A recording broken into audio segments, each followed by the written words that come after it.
Test আমরা চালু করি।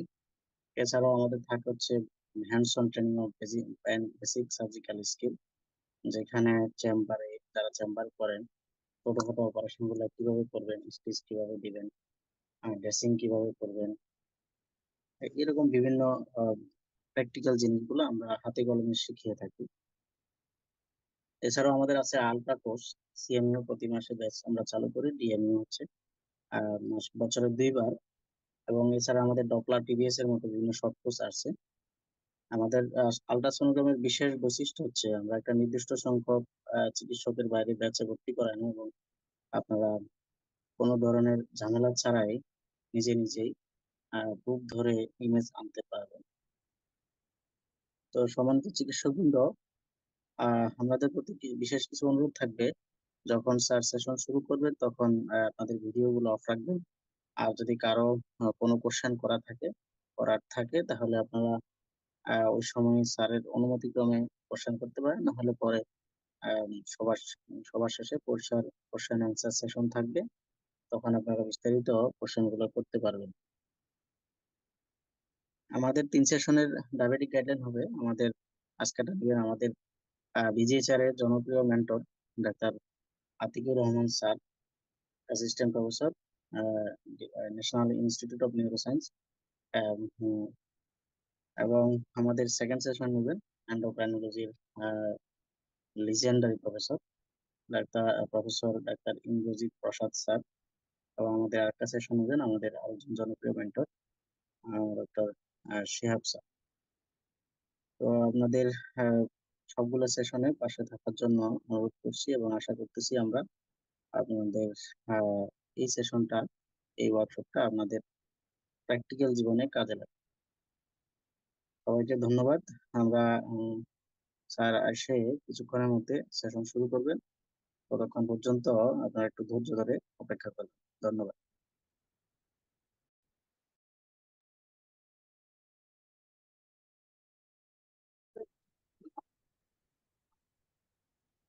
আচ্ছা, আমি স্টার্ট করলাম। আমার কথা শোনা যাচ্ছে ক্লিয়ার? জি স্যার, কথা শোনা যাচ্ছে। আচ্ছা, সরি একটু লেট হয়ে গেল, আমার একটু ওয়াইফাই কানেক্টিভিটিতে একটু সমস্যা ছিল। তাছাড়া আমি একটু চেম্বারে ছিলাম, ওইটাও শেষ করলাম। যাই হোক, আমাদের যে যেখান থেকে শুনছেন সবাইকে আমি গুড ইভিনিং জানাই এবং সবাইকে শুভেচ্ছা জানাই, যাতে আপনারা ভালো থাকেন। আমাদের আজকের যে মেইন টপিকস, আমাদের ন্যাশনাল গাইডলাইন, যেটা ডায়াবেটিক গাইডলাইন, যেটা আসলে আমাদের বাংলাদেশের জন্য একটা ল্যান্ডমার্ক, যে আমাদের একটা দেশে এরকম একটা ন্যাশনাল গাইডলাইন আছে।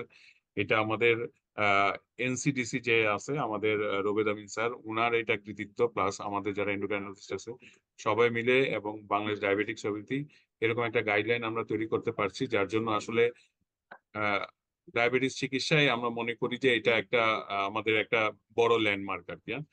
আজকে আমরা যেটা ন্যাশনাল গাইডলাইনের ম্যানেজমেন্টের, প্রথমে আমরা ক্লাসিফিকেশন এবং ম্যানেজমেন্ট, এই পার্টটাই আমরা আজকে মেইনলি হাইলাইট। তো ডায়াবেটিসের ব্যাপারে, আচ্ছা, আমার পরিচয়টা আমি দিয়ে নেই। আমি ডাক্তার মোহাম্মদ আতিকুর রহমান। আমি সহকারী অধ্যাপক হিসাবে ন্যাশনাল ইনস্টিটিউট অফ নিউরো সায়েন্সে আছি। আজকে এই যে গাইডলাইন যেটা তৈরি হয়েছে, এটার এডিটরদের মধ্যে আমি একজন ছিলাম। প্রথম যেটা আমরা বলতে চাই এটা হলো যে আমরা ডায়াবেটিক রোগীদের বাংলাদেশে কিন্তু প্রায় 1,31,00,000 আইডিএফ এর হিসাব অনুযায়ী ডায়াবেটিক রোগী আছে। কিন্তু অরিজিনালি যদি আমরা মানে এটা এক্সাক্ট যদি প্রিভ্যালেন্স আমরা জানতে পারতাম, আমার ধারণা এটা মোর দেন 2 লাখ হতে পারে। আর এটা 2021-এর এস্টিমেশন। বলা হয় যে 2045-এ যে বাংলাদেশে ডায়াবেটিসের পরিমাণ প্রায় 2,20,20,00,000-এর উপরে হবে। এই এস্টিমেশন থেকেও আমাদের ধারণা যে এর থেকে বেশি, অনেক বেশি ডায়াবেটিস রোগী হয়তো পাওয়া যাবে। তো আমাদের এই জন্য আমরা যেই যে ডিসিপ্লিনে কাজ করি, ডায়াবেটিসের চিকিৎসা কিন্তু আমাদের জানাটা সবার জন্য প্রয়োজনীয়, সবার জন্য প্রয়োজনীয়। তো আমরা কাদের ক্ষেত্রে ডায়াবেটিসটা মানে আমরা কাদেরকে আমরা করব, ডায়াবেটিসের স্ক্রিনিং করব। যদি আমরা বলি যে আমাদের যে এথনিসিটি, আমরা যে এশিয়ান এথনিসিটি, আমরা কিন্তু এমনি ডায়াবেটিস প্রোন, আমাদের ডায়াবেটিস হওয়ার চান্সেস কিন্তু অনেক বেশি।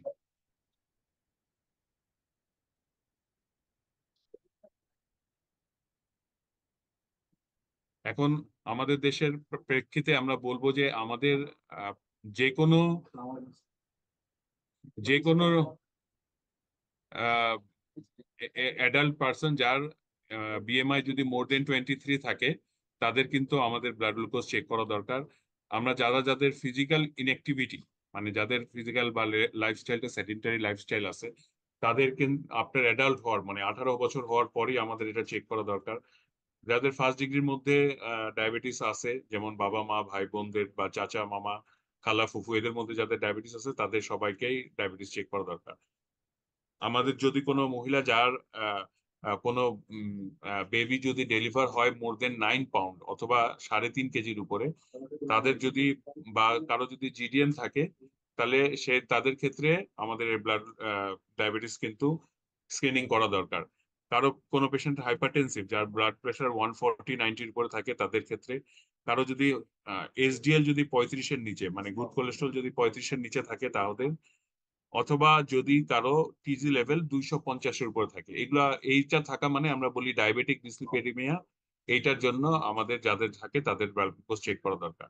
এছাড়া কোনো মেয়েদের মধ্যে পলিসিস্টিক ওভারিয়ান ডিজিজ যাদের আছে, বা কেউ যদি আগে থেকে প্রি ডায়াবেটিক হয়ে থাকে তাদের ক্ষেত্রে, এবং কারো যদি কার্ডিওভাস্কুলার ডিজিজ থাকে, তাহলে তাদের ক্ষেত্রে এই ডায়াবেটিস স্ক্রিনিংটা খুবই জরুরি।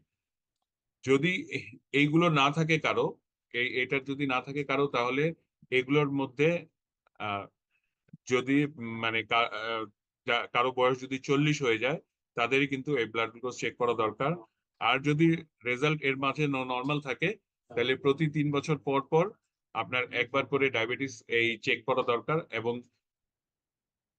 যাদের কোনো প্রি ডায়াবেটিক বা এরকম থাকে, তাদের প্রতি বছরই একবার করে চেক করা দরকার। এখন আমরা কখন কত ব্লাড গ্লুকোজ হলে ডায়াবেটিস চেক করব, এটা আমরা WHO ক্রাইটেরিয়া থেকেই আমাদের এই গাইডলাইনে নেওয়া হয়েছে। যদি কারো ফাস্টিং ব্লাড গ্লুকোজ 7-এর উপরে থাকে, অথবা 2 আওয়ার আফটার ব্রেকফাস্ট 11.1-এর উপরে থাকে, অথবা HbA1c যদি 6.5%-এর উপর থাকে, তাহলে আমরা তাদেরকে ডায়াবেটিক হিসাবে করব। আর কারো যদি ফাস্টিং 7-এর নিচে কিন্তু 2 আওয়ার আফটার গ্লুকোজ যদি 7.8-এর উপরে থাকে, কিন্তু 11.1-এর নিচে থাকে, তাইলে এটাকে আমরা আইজিটি বলি। মানে আইজিটি মানে ইম্পেয়ার্ড গ্লুকোজ টলারেন্স, মানে তার ফাস্টিং ভালো থাকবে but 2 hour after breakfast pre diabetic লেভেলে থাকবে। আর আইএফজি হলো যাদের 2 আওয়ার আফটার ব্রেকফাস্ট আর 2 আওয়ার আফটার গ্লুকোজ 7.8-এর নিচে থাকে, কিন্তু তার ফাস্টিং 6.1 থেকে 7-এর মধ্যে যদি থাকে, তাহলে এটাকে আমরা আইএফজি বলি। অনেক সময় দেখা যায় যে দুইটাই ওভারলেপ, আইএফজি আইজিটি দুইটাই থাকে, তাদের ক্ষেত্রে আমরা এটাকে প্রি ডায়াবেটিক হিসাবেই আমরা লেবেল করি। এই এই ব্লাড গ্লুকোজ আসলে যখন আমরা যারা যারা আমাদের সাসপিশিয়াস লোকজন থাকে, তাদেরকে আমাদের যদি চেক করতে হয়, কারো যদি প্রিভিয়াসলি নোন ডায়াবেটিক থাকে, তাহলে তাদের ক্ষেত্রে আমরা ফাস্টিং 2 আওয়ার আফটার ব্রেকফাস্ট করি।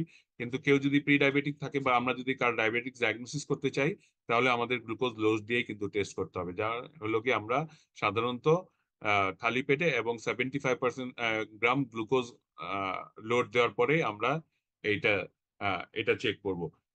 কিছু কিছু স্পেশাল জিনিস আমাদের মাথায় রাখতে হবে। If blood glucose is not measured, status is uncertain, diabetes or IGT can not be excluded. যদি কারো যদি ফাস্টিং আমরা দেখলাম যে মানে 6 এর নিচে আছে, কিন্তু তার আমরা 2 আওয়ার আফটার দেখি নাই, অথবা তার আমরা ওজিটিটি করি নাই, তার মানে তাকে যদি দেখা যায় যে আমরা ফাস্টিং দেখেই কাউকে বলতে পারবো না যে তার ডায়াবেটিস হয়নি। আচ্ছা,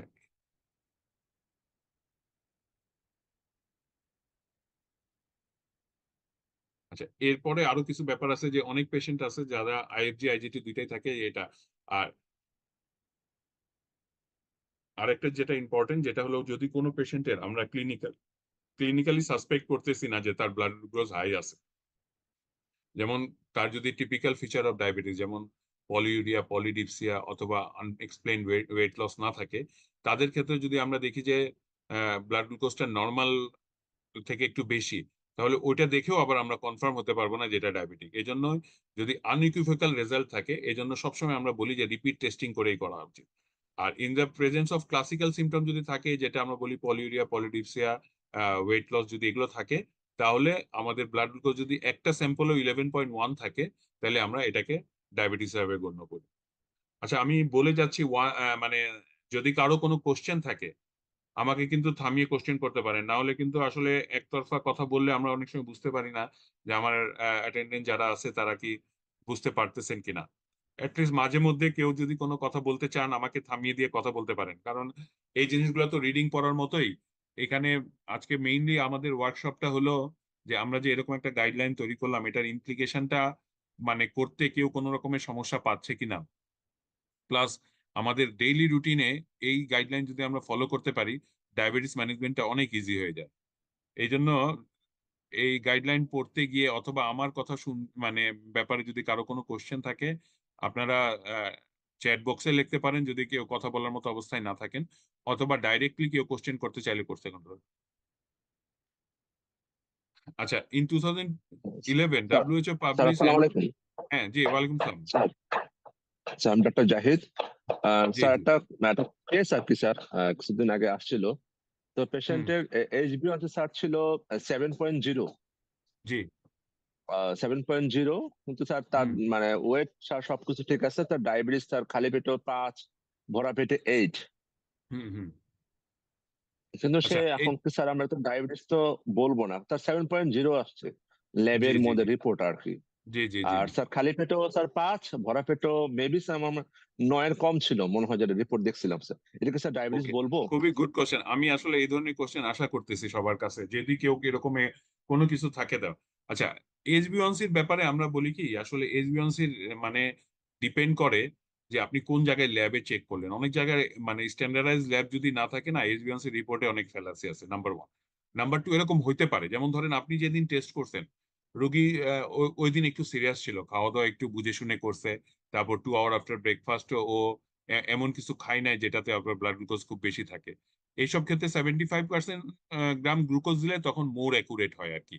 তো ওইসব ক্ষেত্রে দেখা যায় যে অন্যান্য দিন হয়তোবা তার ব্লাড গ্লুকোজ মাঝে মধ্যে বেশি খাওয়ার কারণে বেশি থাকে, এইসব ক্ষেত্রে HbA1c কিন্তু বাড়তি থাকতে পারে। এরকম যে মানে হবে না তা নয়, তবে এরকম আমরা প্রচুর রিপোর্ট পাই যার HbA1c কোরিলেট করে না তার ব্লাড গ্লুকোজের সাথে। এই জন্যই আমরা আসলে তখন আর কি এই কনফার্ম হওয়ার জন্য এই আপনার ওজিটিটি করাটা গোল্ড স্ট্যান্ডার্ড হিসাবে ধরা। ডায়াগনোসিসের ব্যাপারে আরো যদি কোনো কোশ্চেন থাকে আমার মনে হয় বলা উচিত, কারণ আমি চাই যে আপনাদের যেসব জায়গায় কনফিউশন থাকে ওগুলো যাতে আমরা ক্লিয়ার করতে পারি।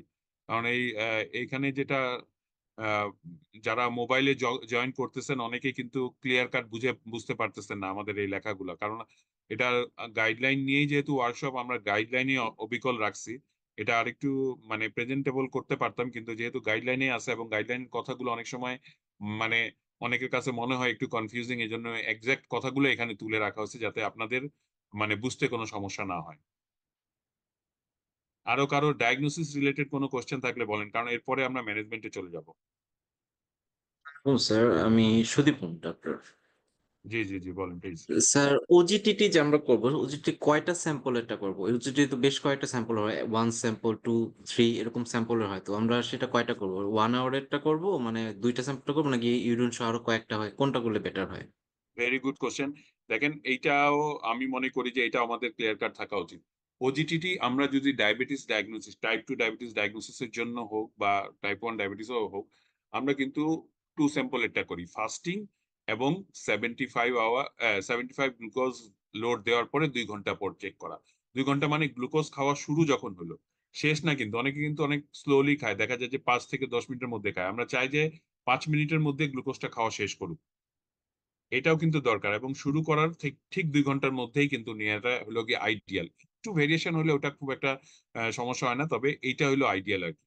এবং সারাদিন মানে আগের দিন রাত 3 দিন বলা হয়, যদি কেউ একদম এক্স্যাক্টলি প্রিপেয়ার হয়ে দিতে চায় তাহলে আগের 3 দিন আনরেস্ট্রিক্টেড কার্বোহাইড্রেট ডাইট, মানে নর্মালি যে ওকে রেস্ট্রিক্টেড মানে যে কার্বোহাইড্রেট ডাইট খায় ওভাবেই খাবে।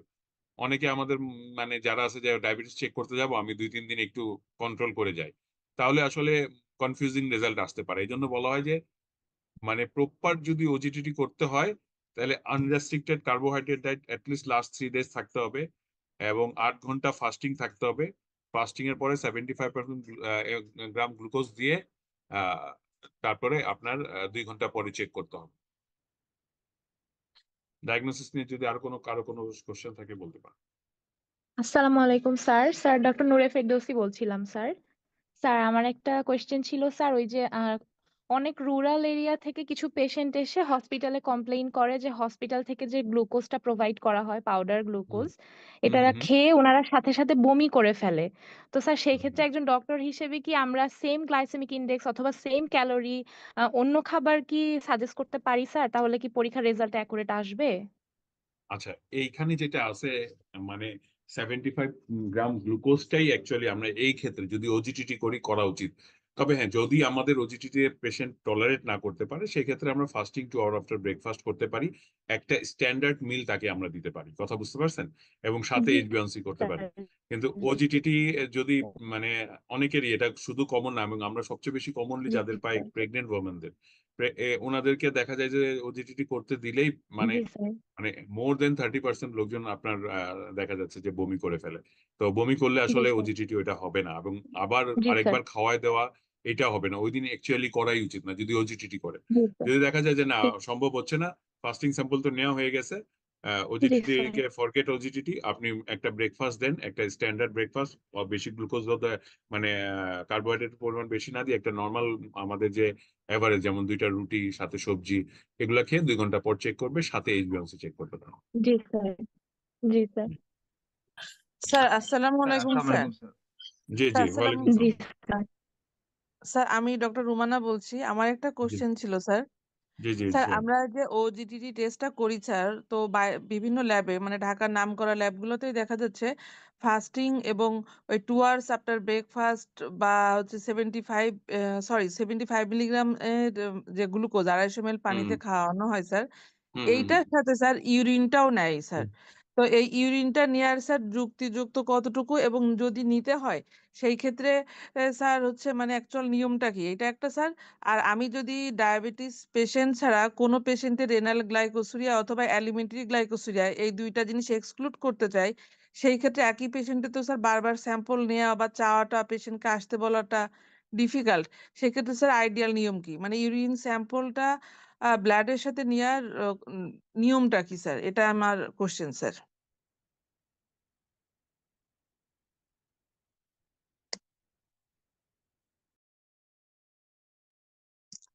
স্যার শোনা যাচ্ছে না।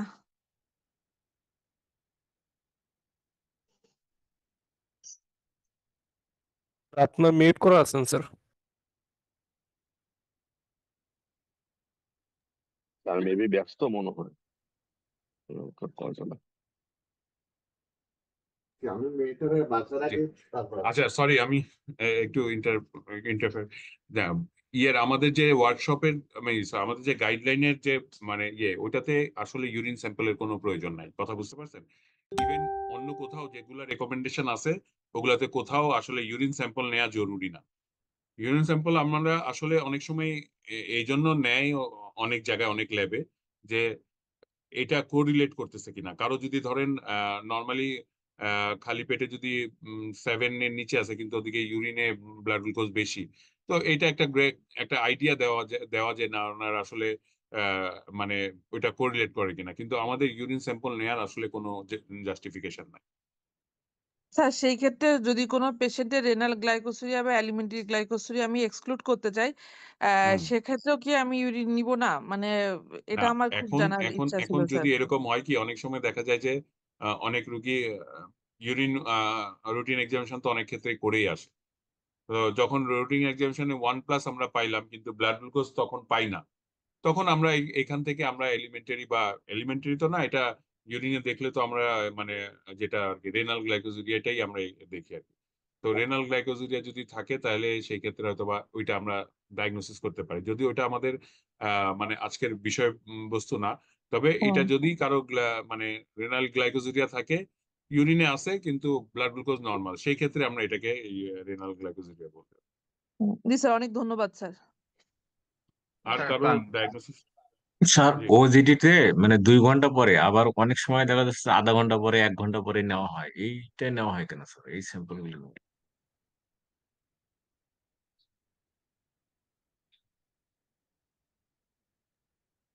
আগে যখন ওজিটিটি করা হইতো তখন অ্যাকচুয়ালি 3টা স্যাম্পল নেওয়া হতো, ফাস্টিং 1 আওয়ার 2 আওয়ার, এবং অনেক জায়গায় আপনার জিডিএম এও ডায়াগনস্টিক ক্রাইটেরিয়াতে কিন্তু 1 আওয়ার 2 আওয়ার আছে, অনেক সময় 3 আওয়ারও আছে। তো এগুলো আসলে ডায়াবেটিস ডায়াগনোসিসের ক্ষেত্রে আমাদের 2 স্যাম্পল নিলেই হয়।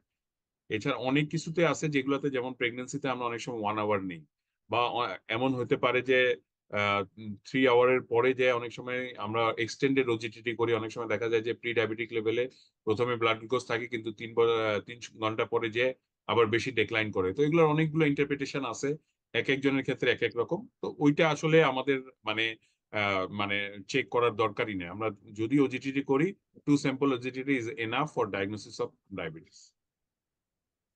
স্যার আসসালামু আলাইকুম স্যার।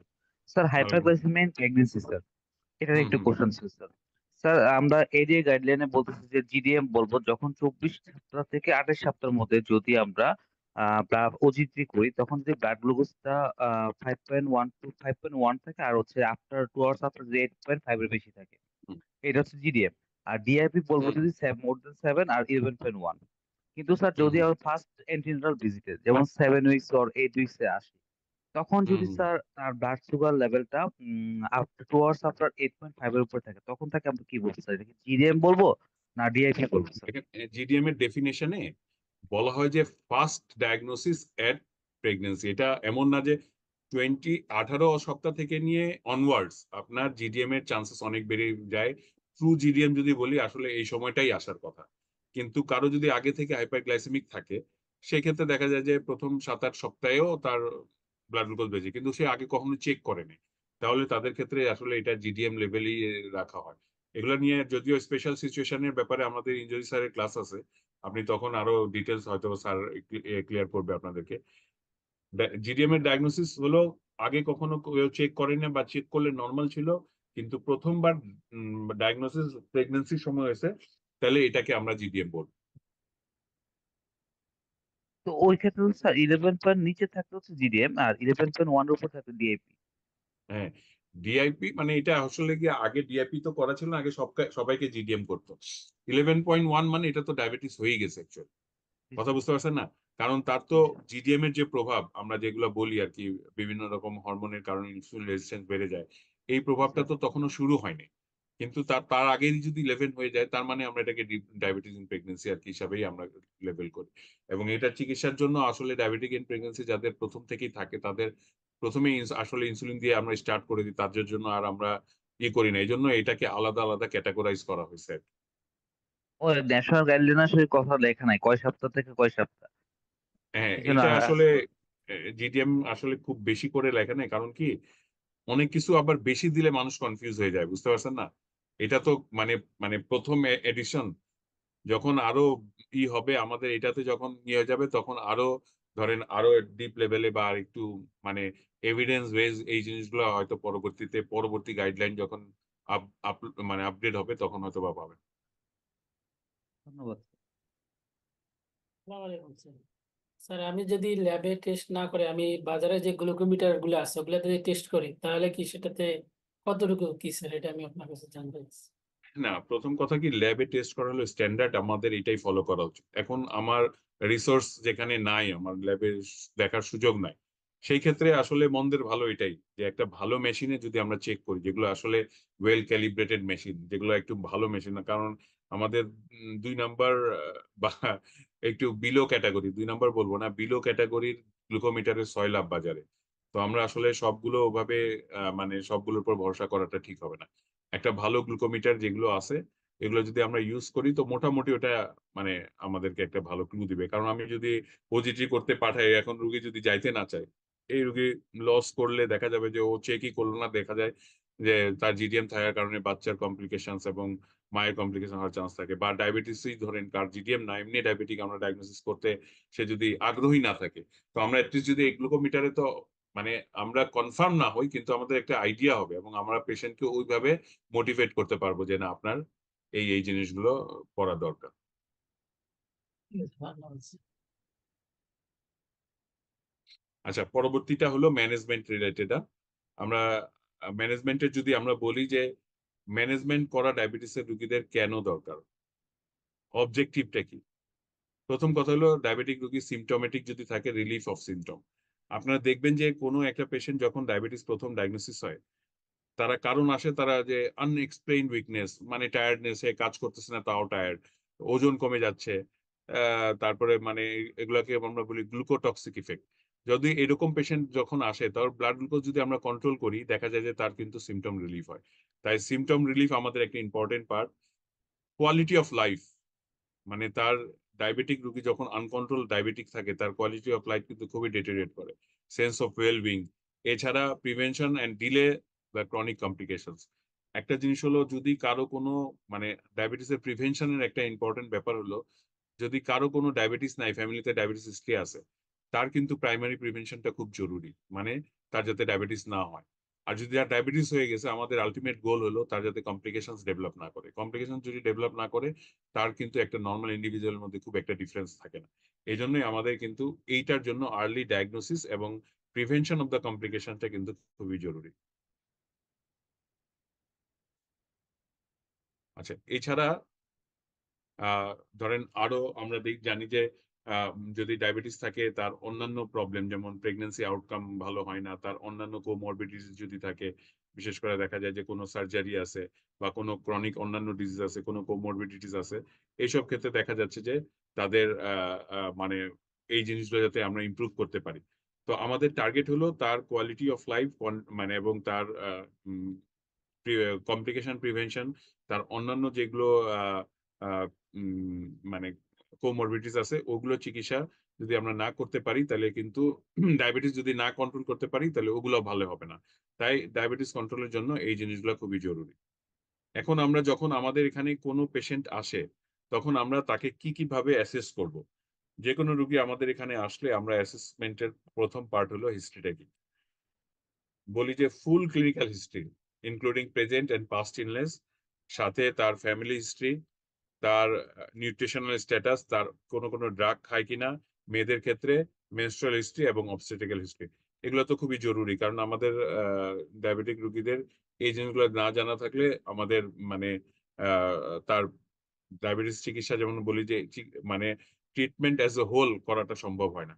তাছাড়া তার সোশিও ইকোনমিক্যাল কন্ডিশন, তার ফ্যামিলি হিস্ট্রি, তার ফিজিক্যাল এক্সামিনেশনের মধ্যে আমরা হাইট, ওয়েট, বিএমআই, এটা কিন্তু আমরা বলি যে ডায়াবেটিক রোগীদের প্রত্যেকটা প্রেসক্রিপশনে তার হাইট, ওয়েট এবং বিএমআইটা উল্লেখ থাকা উচিত। ওয়েস্ট সার্কামফারেন্স মাপা উচিত, আমরা অনেক সময় মাপা হয় না চেম্বারে। তবে ব্লাড প্রেশার তার কেমন, প্রত্যেকটা ডায়াবেটিক রোগী যখনই আমাদের চেম্বারে আসে, তাদের মানে ব্লাড প্রেশারটা একদম ওয়েল ক্যালিব্রেটেড মেশিন দিয়ে মাপা উচিত। যদি সে তাড়াহুড়া করে আসে, তাহলে 5 মিনিট রেস্ট নিয়ে তার ব্লাড প্রেশারটা মাপা উচিত। এছাড়া তার অন্যান্য যেগুলো সিস্টেম আছে, কার্ডিওভাস্কুলার, রেসপিরেটরি, এলিমেন্টারি, প্রথম ইনিশিয়াল ভিজিটেই কিন্তু আমাদের এই জিনিসগুলো সবকিছু চেক করা উচিত। ডায়াবেটিক রোগী যদি টাইপ 2 থাকে, আসার সাথে সাথেই মানে যে ফার্স্ট ভিজিটে আমাদের বলা হয় যে অপথলমোলজিক্যাল এক্সামিনেশন করা দরকার। যদি আমরা নিজেরা কম্পিটেন্ট থাকি যে না আমরা বুঝতে পারবো, তাহলে ডাইলেটেড পিপুলে ফান্ডোস্কোপি করতে হবে। আর যদি না পারি, তাহলে অপথলমোলজিস্টের মাধ্যমে এটাকে দেখতে হবে তার কোনো রকমের কমপ্লিকেশন আছে কিনা। এটার একটা গুরুত্ব আছে, যে কারণ যদি আমরা কাউকে দেখি যে আপনার রেটিনোপ্যাথি, আর্লি রেটিনোপ্যাথি ডেভেলপ হচ্ছে, তার মানে তার মাইক্রোভাস্কুলার কমপ্লিকেশনস গুলো কিন্তু অন্যান্য জায়গায়ও কিন্তু শুরু হয়ে গেছে। এবং আর্লি যদি আমরা রেটিনোপ্যাথি ডায়াগনোসিস করতে পারি, তাহলে তাকে যদি আমরা রেগুলার ফলো আপ করতে পারি, তাহলে আমরা কিন্তু একজনের মানে ব্লাইন্ডনেসকে কিন্তু প্রিভেন্ট করতে পারি। তাই এই জিনিসগুলো কিন্তু আমাদের খুবই জরুরি। ইনভেস্টিগেশনের মধ্যে আমরা এগুলো রুটিনলি করি, যেগুলো ফাস্টিং, 2 আওয়ার আফটার ব্রেকফাস্ট, যদি এই দুটা করতে পারি ভালো। আর সাথে HbA1c, lipid profile, creatinine, SGPT, আদারদের মধ্যে সিবিসি অনেক সময় করা যেতে পারে, কারণ যদি তার ডায়াবেটিসের রোগীদের অ্যাসোসিয়েটেড অন্য কোনো কোমরবিডিস থাকে বা জ্বর টর এগুলো নিয়ে আসে, তাহলে এটা আমরা জানতে পারবো। ইউরিনে গ্লুকোজ, প্রোটিন এবং টাইপ 2 ডায়াবেটিকের ক্ষেত্রে অবশ্যই আমরা মাইক্রো অ্যালবুমিন আছে কিনা, এই জিনিসটা আমাদের ইনিশিয়াল ভিজিটে দেখা উচিত। যদি এটা নর্মাল থাকে, তারপরের ভিজিট গুলোতে আসলে বছরে একবার বা 2 বছর পর পর একবার করা যেতে পারে। ইমেজিং এর ব্যাপারে যদি বিশেষ করে যদি আমাদের আন্ডার 30 ডায়াবেটিক হয়, 30 বছরের নিচে তার যদি মানে বডি বা ফিগার যদি দেখা যাচ্ছে যে না অত ভালো না, বডি বিল্ড যদি আন্ডার মানে বিলো এভারেজ থাকে, তাদের ক্ষেত্রে কিন্তু একটা প্লেন এক্স রে অ্যাবডোমেন করা উচিত। কারণ অনেক সময় দেখা যায় আমাদের এই এলাকায় খুব কমন যে যাদের এফসিপিডি থাকে আর কি, ফাইব্রো ক্যালকুলাস প্যানক্রিয়াটিক ডিজিজ থাকে, তাদের কিন্তু দেখা যায় যে ডায়াবেটিস নিয়ে প্রেজেন্ট করতে পারে। তো এটা আমাদের ওই সময় জানা দরকার। এই জন্য যদি আমরা আন্ডার 30 কোনো রুগী পাই, তার একটা প্লেন এক্স রে অ্যাবডোমেন সাথে আলট্রাসোনোগ্রাম করব। ফান্ডাস ফটোগ্রাফি যদি আমরা পারি, এখন তো ফান্ডাল ফটোগ্রাফ সব জায়গায় অ্যাভেলেবেল, এটা করে রাখা যায়। কারণ ফার্স্ট ভিজিটে যদি আমরা এটা করে রাখি, সাবসিকুয়েন্টলি যদি আমরা কখনো তার রেটিনোপ্যাথি স্ক্রিনিং করতে পারি, কারণ প্রথমবার যে করে পরবর্তীতে সে লোক নাও করতে পারে, সে তো তার 1 বছর আগে কি ছিল এবং পরবর্তীতে কি ছিল এটা আমরা জানতে পারি। এছাড়া আদার টেস্টের মধ্যে যদি কোনো ডিজিজ বা অন্য কোনো প্রবলেম থাকে তাহলে সেগুলো আমাদের দেখা লাগে। আচ্ছা, এছাড়া লাইফস্টাইল ইন্টারভেনশনে হেলদি লাইফস্টাইল, ডায়াবেটিস রোগীদের আমরা বলি লাইফস্টাইল ইন্টারভেনশন হলো কর্নার স্টোন একটা ডায়াবেটিস ম্যানেজমেন্টের। এসব ক্ষেত্রে আমরা প্রথম হলো কি আমাদের ডায়েটারি যে জিনিসগুলো, ডায়েটারি অ্যাডভাইস, আমরা একটা ডায়াবেটিক রোগীদের জন্য ডায়েটারি কিভাবে প্ল্যানিং করব, এইটা আমাদের জানা খুব জরুরি। প্রথমে কথা হলো, আমরা যখন একটা পেশেন্ট আমাদের কাছে আসবে তখন তার টাইট অ্যাডভাইস কিন্তু আমরা লিখে দিই। যেমন অনেক সময় ডায়াবেটিসের বই যাদের কাছে থাকে, দেখবেন যে বইয়ে লেখা থাকে যে কত কিলোক্যালোরি বা খাদ্য তালিকা কত নাম্বার। এটা তো আমাদের সব জায়গায় অ্যাভেলেবেল নাই, সব জায়গায় বইও নাই। তাই আমরা ডায়াবেটিস ডায়েট যখন কোনো কারো ফিক্স করতে চাই, তাহলে তাদের ক্ষেত্রে আমরা কয়েকটা জিনিস দেখা দরকার। তার হলো হাইট, হ্যাঁ, তার বিএমআই কত, তার হাইট ওয়েট কত। ওয়েটটার উপরই আমরা মেইনলি এই ক্যালোরিটা ফিক্স করে। দেখেন এখানে একটা সূত্র দেওয়া আছে, ডেইলি ক্যালোরি অ্যালাওয়েন্স কত হবে, তার আইডিয়াল বডি ওয়েট। একটা পেশেন্ট যদি আমাদের কাছে আসে, আমরা তার বডি ওয়েটটা সেন্টিমিটারে নিব। সেন্টিমিটার যদি আমরা চেক করি, যেমন সাপোজ একটা রুগীর যদি হাইট 170 সেন্টিমিটার আছে, তাদের ক্ষেত্রে আমরা তার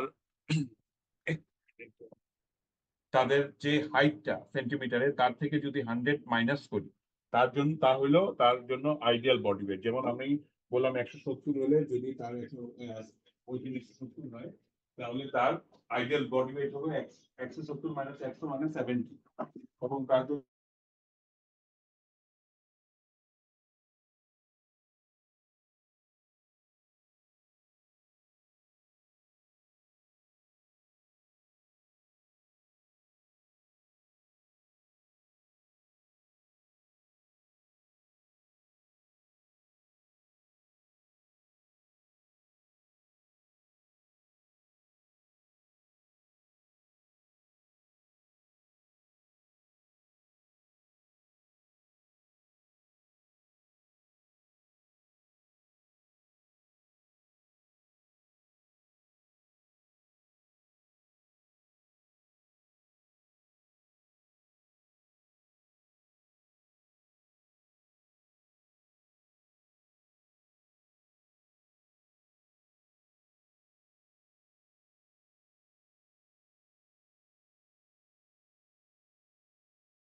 তুমি যাও, তুমি যাও না, আমার সময় লাগবে।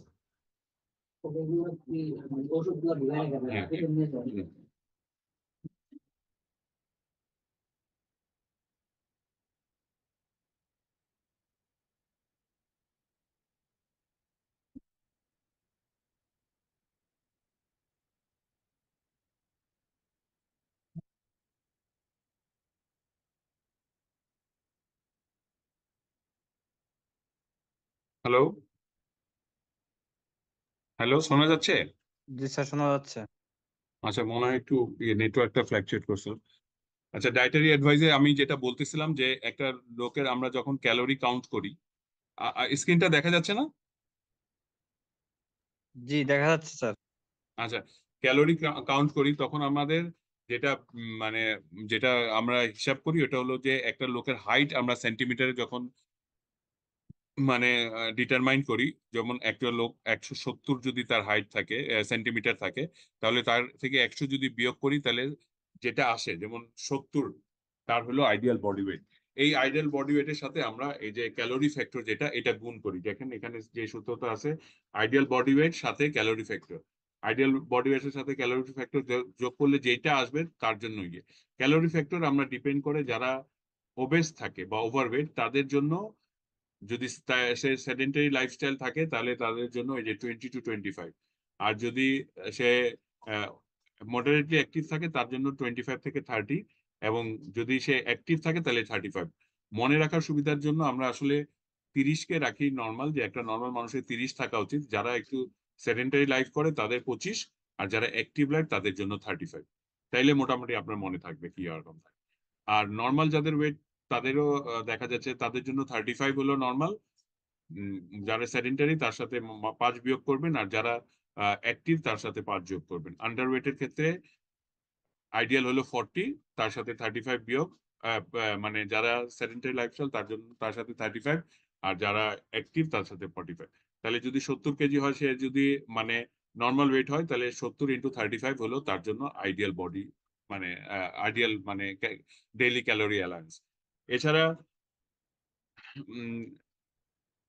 আমরা যদি বলি যে আমরা ডায়েট কিভাবে সাজাবো, দেখা যাচ্ছে যে টোটাল বডি মানে টোটাল ইয়ে অ্যালাউন্স যেটা আছে, টোটাল বডি ওয়েটের সাথে আমরা এটা কনফার্ম করার পরে আমরা তাদেরকে সবসময় বলি যে ব্যালেন্স ডায়েট খেতে। ব্যালেন্স ডায়েট মানে আমরা যেটা নর্মালি ছোটবেলা থেকে শুনে আসছি, সুষম খাদ্য, যে কার্বোহাইড্রেট, ফ্যাট এবং প্রোটিন। কার্বোহাইড্রেটটা হলো 50 to 60% কার্বোহাইড্রেট থাকবে তার ডেইলি মিলের মধ্যে, এবং 30% হলো ফ্যাট, এবং 10 to 20% হলো আপনার প্রোটিন।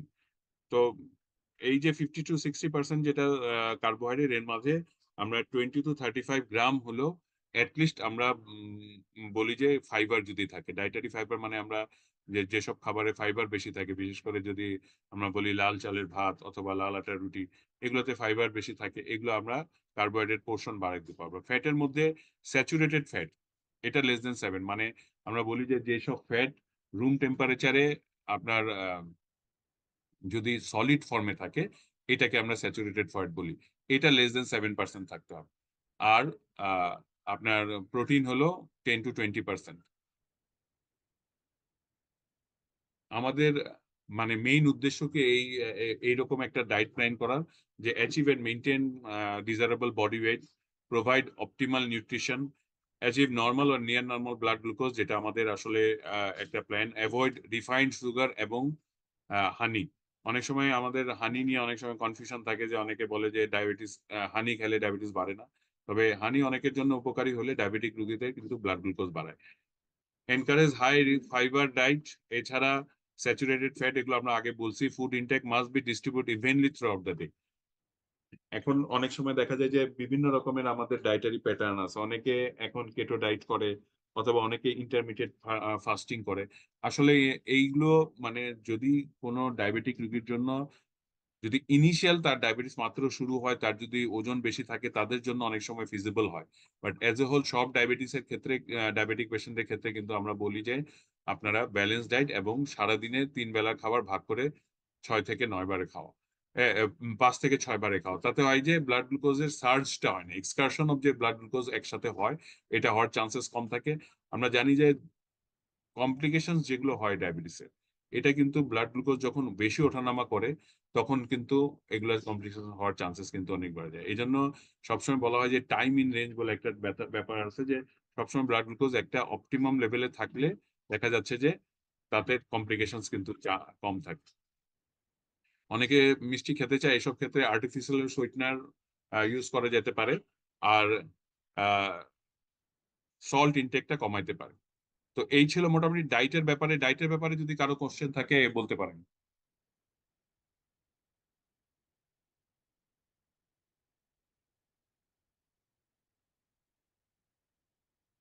শোনা যাচ্ছে আমার কথা?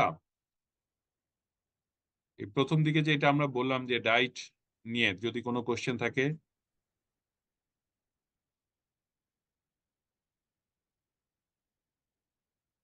আসসালামু আলাইকুম স্যার। হ্যাঁ, আমি ডক্টর আইরিন বলছিলাম। জি জি। স্যার, ডায়াবেটিক রোগীরা বলে যে মাঝে মাঝে একটু মিষ্টি খেতে চায়, যে বাড়িতে অন্য প্রোগ্রাম কিংবা কেউ নিয়ে আসছে। তো স্যার, এটা অ্যালাউ করা যাবে কিনা, কিংবা মানে আচ্ছা, কতটুকু এরকম? Good question. যদিও মানে আমাদের মানে ব্যাপার কি যে খাওয়াটা একটা প্লেজারের ব্যাপার। আমরা যদি কাউকে একদম ডিমোরালাইজ করি যে না আপনি মিষ্টি খাইতেই পারবেন, এটা আপনি খাওয়া যাবেন, তাহলে কিন্তু পেশেন্টের কিন্তু ডায়াবেটিক রোগীদের কিন্তু সাইকোলজিক্যাল একটা ট্রমা হয়। এসব ক্ষেত্রে আমরা বলবো যে আপনি অ্যাভয়েড করবেন, যতটা সম্ভব না খেয়ে থাকবেন। যদি খাইতে ইচ্ছা করে একটু টেস্ট করতে পারেন, বাট পেট ভরে যাতে বা একটু মানে একটু শখ করে বেশি খাইলাম এরকম আসলে এলাও করা উচিত না। যেটা হয়েছে যে আসলে আমাদের স্টমাককে তো স্যাটিসফাই করতে হয়।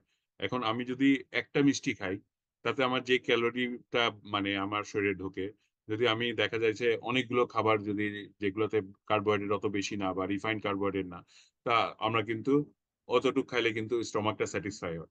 তাই এগুলো জিনিস অ্যাভয়েড করতে মানে বলতে হবে পুরোপুরি, একদম ডিসকারেজ করতে হবে। তবে কেউ যদি খাইতে চায় বলবে মাঝে মধ্যে অল্প খাইতে পারেন। সেদিন হয়তোবা আপনি 30 মিনিটের জায়গায় 50 মিনিট হাঁটলেন। এভাবে বা অন্য খাবারকে একটু কার্টেল করতে পারেন। এগুলো হলো যে ব্যালেন্স করার। Thank you sir. Sir artificial sweeteners যেগুলো আছে স্যার, এগুলি কি ক্ষতি করে বা এগুলির মধ্যে কোনটা ভালো স্যার? এরকম যে একটা স্টেভিনা এখন পাওয়া যায়। এই যে আমাদের এখানে দেখা যাচ্ছে, দেখেন সরবিটল, সোডিয়াম সাইক্লেমেট, ফ্রুক্টোজ। এখন আমাদের এখানে যেগুলো পাওয়া যায় কিছু কিছু আছে বলে যে ওরা প্ল্যান্ট সোর্স, যেটা সরবিটল থাকে। এগুলো মানে ইউজ করা যায়, কিন্তু পরিমাণে খুব অল্প ইউজ করলে এগুলো মন্দের ভালো আর কি। কিন্তু অনেক বেশি খেলে অনেক সময় বলা হয় যে লিভারের উপর, লিভারকে ক্ষতি করতে পারে। অথবা অনেক সময় অনেকগুলো আগেকার আর্টিফিশিয়াল সুইটনার যেগুলো এখন বাজার থেকে চলে গেছে, এগুলোর মধ্যে অনেকগুলো কার্সিনোজেনিক ছিল, যার জন্য আসলে আমরা মানে অ্যাভয়েড করে কথাই বলি যে আপনি এগুলো ছাড়াই খেতে মানে থাকতে পারেন, কিন্তু যদি মিষ্টি খেতেই হয় তাহলে এগুলো হলো মন্দের ভালো আর কি। আচ্ছা, এরপরে তাহলে আমরা এক্সারসাইজে যাই। Exercise in management of diabetes, এটা আমরা জানি যে এক্সারসাইজও লাইফস্টাইলের সেকেন্ড পার্ট এবং খুবই ভেরি ইম্পর্টেন্ট পার্ট। এক্সারসাইজের উদ্দেশ্য এটাই যে আমাদের এক্সারসাইজ করলে ইনসুলিন সেন্সিটিভিটি শরীরের ভিতরে বাড়ে। তাতে দেখা যায় যে অনেক অল্প ইনসুলিনে কিন্তু বা অন্য অল্প ওষুধে ডায়াবেটিস কিন্তু ভালো কন্ট্রোল থাকে। এবং একটা ভালো যদি এক্সারসাইজ করা যায়, বডি ওয়েটও কিন্তু নিয়ন্ত্রণ করা সম্ভব। এছাড়া অ্যাথেরোস্ক্লেরোসিস এবং অন্যান্য যেগুলো ডায়াবেটিকের যে কোমরবিডিটিস, যেমন হাইপারটেনশন, ডিসলিপিডেমিয়া, এগুলো ভালো থাকে।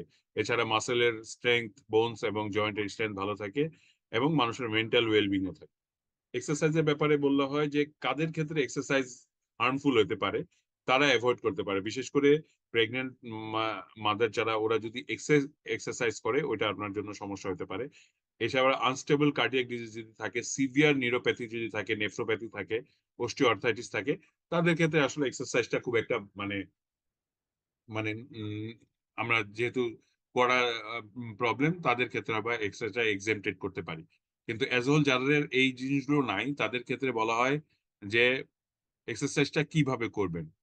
আমরা বলি যে প্রতিদিন কমপক্ষে 30 মিনিট, সপ্তাহে কমপক্ষে 5 দিন। এভাবে সপ্তাহে 150 মিনিট আপনার হাঁটা উচিত। পরপর 2 দিন গ্যাপ দেওয়া যাবে না। এবং এক্সারসাইজটা কি হবে, যে কোনো ধরনের অ্যানারোবিক এক্সারসাইজ, যেমন অ্যারোবিক এক্সারসাইজ যেমন হলো কি আপনার ব্রিস্ক ওয়াকিং, সুইমিং, সাইক্লিং, তারপরে জগিং, ট্রেডমিল, অথবা সাইক্লিংও করতে পারেন। স্ট্যাটিক সাইক্লিং যেটা আমরা মানে মেশিন ইউজ করি বাসায়। সবসময় হয় যে প্রথম 5 থেকে 10 মিনিট আমরা ওয়ার্ম আপ করব। অনেকে স্টার্ট করে ব্রিস্ক ওয়াকিং স্টার্ট করে দেয়। এইসব ক্ষেত্রে দেখা যায় যে কারো যদি ইসকেমিক হার্ট ডিজিজ থাকে, তাদের হয়তো দেখা যায় যে এক্সারসাইজ করার সময় কিন্তু ক্যাজুয়ালিটি হওয়ার অনেক সময় চান্স হয়। এই জন্য আমরা ওয়ার্ম আপ করলে যদি দেখা যায় ওয়ার্ম আপের সময় প্রবলেম হচ্ছে, তাহলে অফ করা যায়। আর ওয়ার্ম আপ করলে শরীরও হিট হয়, তারপর আস্তে আস্তে আমরা ব্রেস্ট ওয়াকিং করা এবং কমানোর সময় আস্তে আস্তে লাস্ট 5 থেকে 10 মিনিট আস্তে আস্তে আস্তে স্লো ডাউন করা উচিত। কেউ যদি মানে এক্সারসাইজ করতে চায়, অনেকে বডি বিল্ডিং এক্সারসাইজ করতে পারে, সে যদি আদারওয়াইজ কন্ট্রাইন্ডিকেশন না থাকে এক্সারসাইজ করতে পারে। এক্সারসাইজে আমাদের যে জিনিসটা মাথায় রাখতে হবে, 150 মিনিটস মানে at least 5 ডেজে 30 minutes per day and পরপর 2 দিন গ্যাপ দেওয়া যাবে না, এইটাই। এটা খুব সিম্পল জিনিস, এটা আমার মনে হয় সবারই বোধগম্য আছে এবং সবাই আমরা জানি কি করতে হবে। এরপরে যে ইম্পর্টেন্ট পার্টটা, ডায়াবেটিস রোগীদের কিন্তু এডুকেশনটা স্যার খুবই স্যার ইম্পর্টেন্ট। স্যার একটা কোশ্চেন জি স্যার জি স্যার।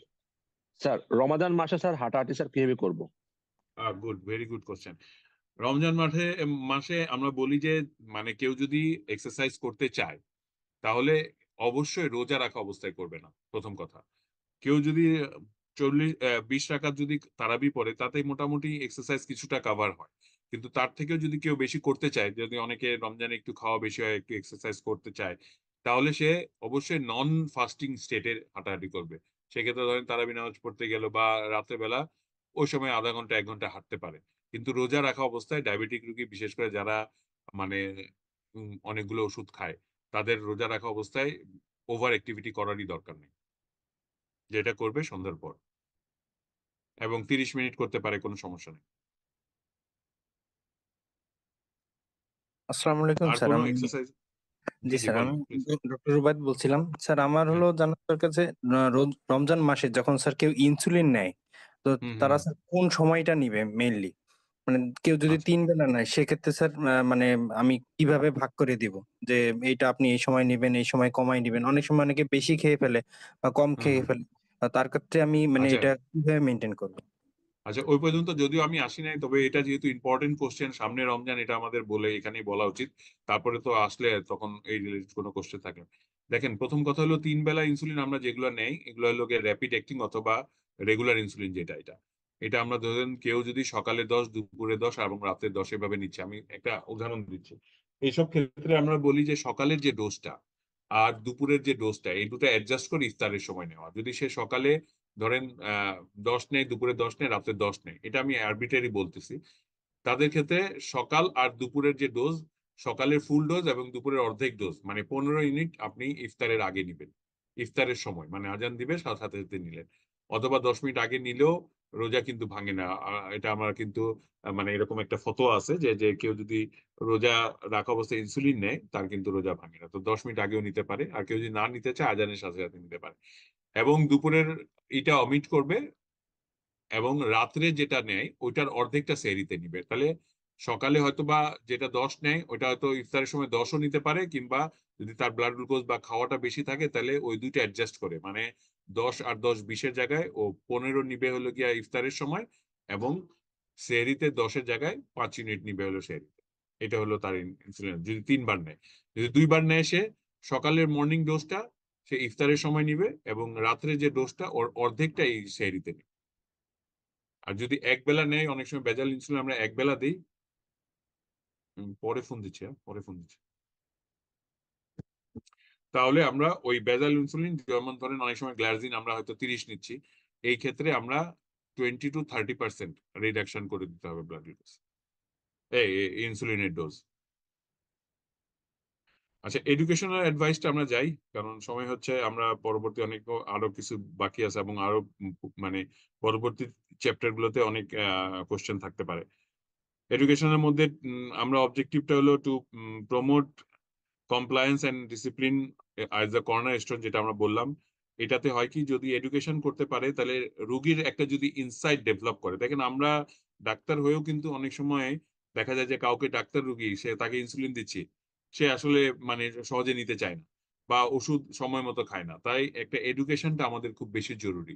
রোগীর একটা যদি ইনসাইট নিজে ডেভেলপ হয়, ও যদি মনে করে যে না, ডায়াবেটিস কন্ট্রোল করার আমার জরুরি, তাহলে কিন্তু সে উইলিংলি যেভাবে করবে। আপনি যতই প্রেসক্রিপশন অ্যাডভাইস দেন, যতই লিখে দেন, ওইটা কিন্তু ওভাবে হয় না। তাই এডুকেশনের কিন্তু একটা ইম্পর্টেন্ট রোল আছে ডায়াবেটিসের ক্ষেত্রে। এবং এই এডুকেশনের মধ্যে আমরা কি কি দেই দেখেন, এই যে learn management of the sick days গুলোতে কিভাবে ম্যানেজমেন্ট করবে। তারপরে কারো যদি কোনো সময় খাওয়া দাওয়া একটু কম বেশি হলো, তাহলে সে কিভাবে ওই সময় ইনসুলিনটা অ্যাডজাস্ট করবে। কখনো যদি মানে কেউ প্রেগনেন্সি থাকে, প্রেগনেন্সির সময় কিভাবে নিবে, ইনসুলিন ডেলিভারি সিস্টেমটা আমাদের কিভাবে ও নিতে পারে কিনা, এগুলো আমরা ঠিক মতো দিতে পারি কিনা। তারপরে পেশেন্টকে মানে কিভাবে ব্লাড গ্লুকোজ, আচ্ছা, মনিটরিংটা কিভাবে করবে, এই জিনিসগুলোও কিন্তু পেশেন্টের জানা, পেশেন্টের অ্যাটেন্ডেন্টদেরকে জানা কিন্তু খুব জরুরি। তাছাড়া দেখা যাচ্ছে যে কোনো মানে পেশেন্টের পায়ে প্রবলেম আছে, ফুড কেয়ার কিভাবে নিবে, তার প্রেগনেন্সি যদি মানে ফিমেল হয় কিভাবে প্রেগনেন্সি প্ল্যান করবে, কতটুকু ব্লাড গ্লুকোজ হলে সে প্রেগনেন্সি প্ল্যান করবে, এগুলো কিন্তু আসলে মানে সেলফ এডুকেশনের একটা ইম্পর্টেন্ট পার্ট। আর সেলফ কেয়ার কিভাবে সে সেলফ কেয়ার করতে পারবে, কিভাবে মানে খাবারটা কিভাবে সাজাবে, কিভাবে সে ব্লাড গ্লুকোজটা চেক করবে। বিশেষ করে আমরা একটা পেশেন্ট, ডায়াবেটিক পেশেন্ট, বিশেষ কেউ যদি সিক্রেটোকক খায় কিংবা কেউ যদি ইনসুলিন নেয়, তাকে কিন্তু নিজের ব্লাড গ্লুকোজ নিজে চেক করা শেখাতে পারলে কিন্তু খুব ভালো হয়। তাহলে সে যখন মানে খারাপ লাগবে বা যখন তার রুটিন আমরা মনিটর করতে বলবো, সে যদি নিজে নিজে মনিটর করতে পারে, তাহলে দেখা যায় যে মনিটরিং এরও কিন্তু একটা বিশেষ সুবিধা আছে। আমি যদি সপ্তাহে 2 দিন রেগুলার মনিটর করি, আমি যদি ব্লাড গ্লুকোজ বেশি পাই, কিন্তু তখন আমার মাথায় কিন্তু থাকবে যে না, আমার ব্লাড গ্লুকোজ বেড়ে যাচ্ছে, আমি হয়তো খাওয়া কন্ট্রোল করতে হবে, বা ওষুধ আমি ঠিক মতো নেই না, ওষুধ আমি ঠিক মতো নিই। আচ্ছা, এরপরে হলো যে ক্লিনিক্যাল অ্যাসেসমেন্ট। আমরা একটা পেশেন্টকে যখন আমাদের কাছে আসে, আমরা ক্লিনিক্যাল অ্যাসেসমেন্ট, আমি প্রথমেই যেটা বলছিলাম, যেভাবে ক্লিনিক্যাল অ্যাসেসমেন্টে আমরা কি কি জিনিস দেখি। হিমোগ্লোবিন A1C আমরা সাধারণত যদি কারো আনকন্ট্রোল থাকে ব্লাড গ্লুকোজ 3 মাস পর পর করি, কিন্তু কারো যদি কন্ট্রোল থাকে তাহলে 6 মাসে একবার করি। আর যদি মানে তার রেগুলার চেক করতে পারে তাহলে বছরে একবার চেক করলে হবে।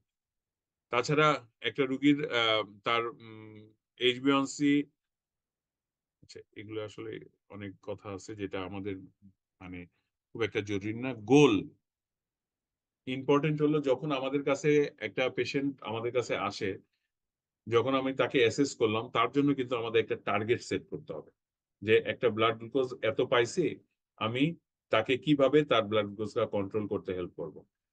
আমার যখন একটা পেশেন্টের টার্গেট করি, তখন কয়েকটা জিনিস আমরা দেখি। পেশেন্টের এজটা কেমন, পেশেন্টের ডায়াবেটিসের ডিউরেশনটা কত দিনের, পেশেন্টের কি বলে অন্যান্য কোমরবিডিটিস আছে কিনা, পেশেন্টের নিজের মানে কগনিটিভ ফাংশন কেমন, পেশেন্ট কি নিজের কেয়ার করতে পারে কিনা, পেশেন্টের আর্থিক অবস্থা কেমন, পেশেন্টের সারাউন্ডিং কেমন, এগুলো থেকে আমরা কিন্তু পেশেন্টের জন্য গোল ঠিক করি। দেখা যায় যে এখানে দেখেন আমরা কিন্তু একটা বলে দেওয়া আছে যে কার জন্য কতটুক গোল। খালি পেটে একটা ডায়াবেটিক পেশেন্টের 6-এর নিচে রাখা টার্গেট উচিত, তবে যারা এলডারলি আছে, যাদের অন্যান্য কোমরবিডিটিস আছে, 7-এর নিচে রাখতে হবে। খাওয়ার পরে 10-এর নিচে, এবং যারা একটু কম বয়স যাদের, তাদের 8-এর নিচে রাখতে পারলে ভালো। হিমোগ্লোবিন A1C 6.5 থেকে 7-এর মধ্যে, কোলেস্ট্রল 200-এর নিচে, টোটাল কোলেস্ট্রল TG 150-এর নিচে, LDL 100-এর নিচে, এবং HDL মোর দেন 40 রাখা উচিত ফর মেল, আর ফিমেলদের জন্য মোর দেন 50। বডি ওয়েট, একটা আইডিয়াল বডি ওয়েট আমরা জানি যে আমাদের যে এথনিসিটি, তাতে আমাদের BMI-টা 23-এর নিচে থাকা উচিত, ব্লাড প্রেশারও 140/90-এর নিচে থাকে। আমাদের প্রত্যেকটা ফলো আপে আমরা মানে কখন কি দেখব, এখানে অনেক কথাই লেখা আছে। দেখেন, প্রথম কথা হলো for well control patient requiring diet and exercise may be seen once in every 6 month. একটা পেশেন্ট যখন ওয়েল কন্ট্রোল থাকে এবং তার ওষুধের অত প্রয়োজন পড়ে না, তাকে 6 মাস পর পর আমরা দেখলে হবে। ফেয়ারলি ওয়েল কন্ট্রোল, যাদের মোটামুটি কন্ট্রোল, তাদের কিন্তু 3 মাস পর পর দেখা উচিত। যাদের পুয়ারলি কন্ট্রোল, তাদেরকে বলা হয় যে মানে প্রথমবার অ্যাডজাস্ট করে দিয়ে 15 দিনের মধ্যে তাকে আবার আসতে, তারপরে পসিবল যদি হয় প্রতি মাসে মাসে চেক করে দেখে তার ব্লাড গ্লুকোজকে একটা নর্মাল নিয়ে। এছাড়া মানে অন্যান্য যদি তার মানে কিডনি প্রবলেম থাকে বা চোখের প্রবলেম থাকে, তাদেরকে কিন্তু রেফারেল দেওয়া উচিত। ড্রাগ ট্রিটমেন্ট এখন মেইন পার্ট আমাদের। যদি মানে এডুকেশনের ব্যাপারে কারো কোনো কোশ্চেন থাকে তাহলে করতে পারেন। অনেক কথা লেখা আছে, ন্যাশনাল গাইডলাইন কিন্তু আপনারা ডাউনলোড করতে পারেন। এই জিনিসগুলো খুবই সহজ ভাষায় লেখা আছে, কেউ যদি চায় একবার রিডিং দিলে এগুলো খুবই ইজি। আমরা যারা ডাক্তার আছি তাদের জন্য এটা কোনো সমস্যাই না। এমন ভাবে লেখা আছে যে নর্মাল মানুষও যদি পড়ে তাহলেও সে বুঝতে পারবে তার কি করা লাগবে, যদিও এই ম্যানুয়ালটা ডাক্তারদের জন্য। কারো কোনো কোশ্চেন যদি এডুকেশন রিলেটেড থাকে বলতে পারেন।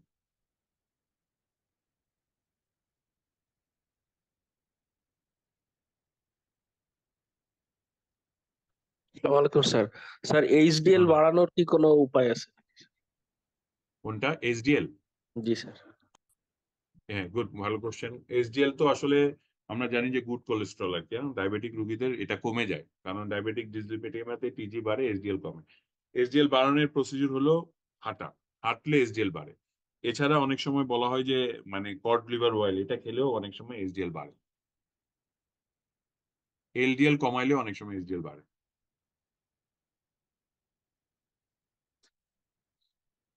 আর কারো কোনো কোশ্চেন?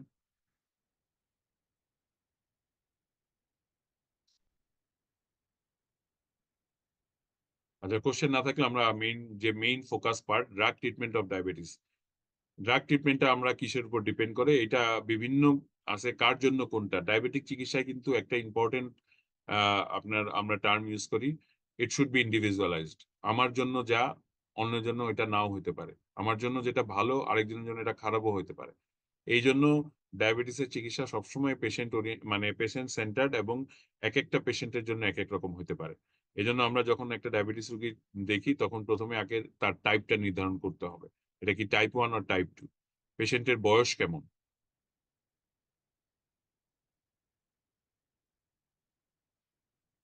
তার বডি ওয়েট কেমন।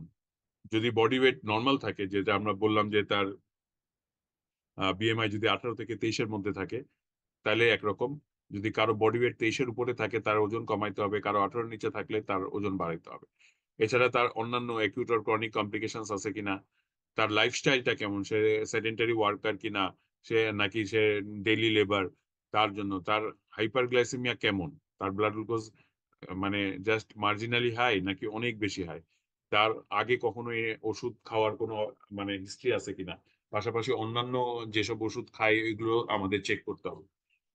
দেখে আমরা তাদের জন্য টার্গেট ফিক্স করব এবং এক একজনের জন্য এক এক রকম। ওইটা আমরা কার জন্য কোন ওষুধ, এটা পরবর্তীতে হয়তোবা আমাদের পরবর্তীতে এসে আসবে যে কোন রোগীর জন্য কোনটা দিই। আমরা আগে বলি যে কি কি ওষুধ আমাদের কাছে আছে। অপশন হলো দুই ধরনের, একটা হলো ওরাল অ্যান্টি ডায়াবেটিক ড্রাগ আর একটা হলো ইনজেক্টেবল ড্রাগ।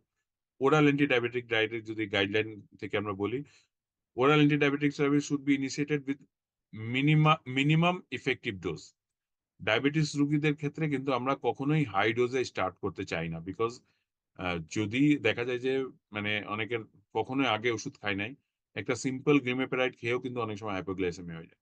এই জন্য আমরা মিনিমাম পসিবল ডোজ দিয়ে স্টার্ট করে তারপর আমরা তার ব্লাড গ্লুকোজ লেভেল, বিশেষ করে এসএমবিজি চেক করে করে দেখে আমরা কিন্তু টাইট্রেট করতে পারি ডোজ। হিমোগ্লোবিন A1C যদি 7-এর উপরে থাকে কিন্তু 10-এর নিচে থাকে তাহলেই কিন্তু আমরা ওএডি দিতে পারি।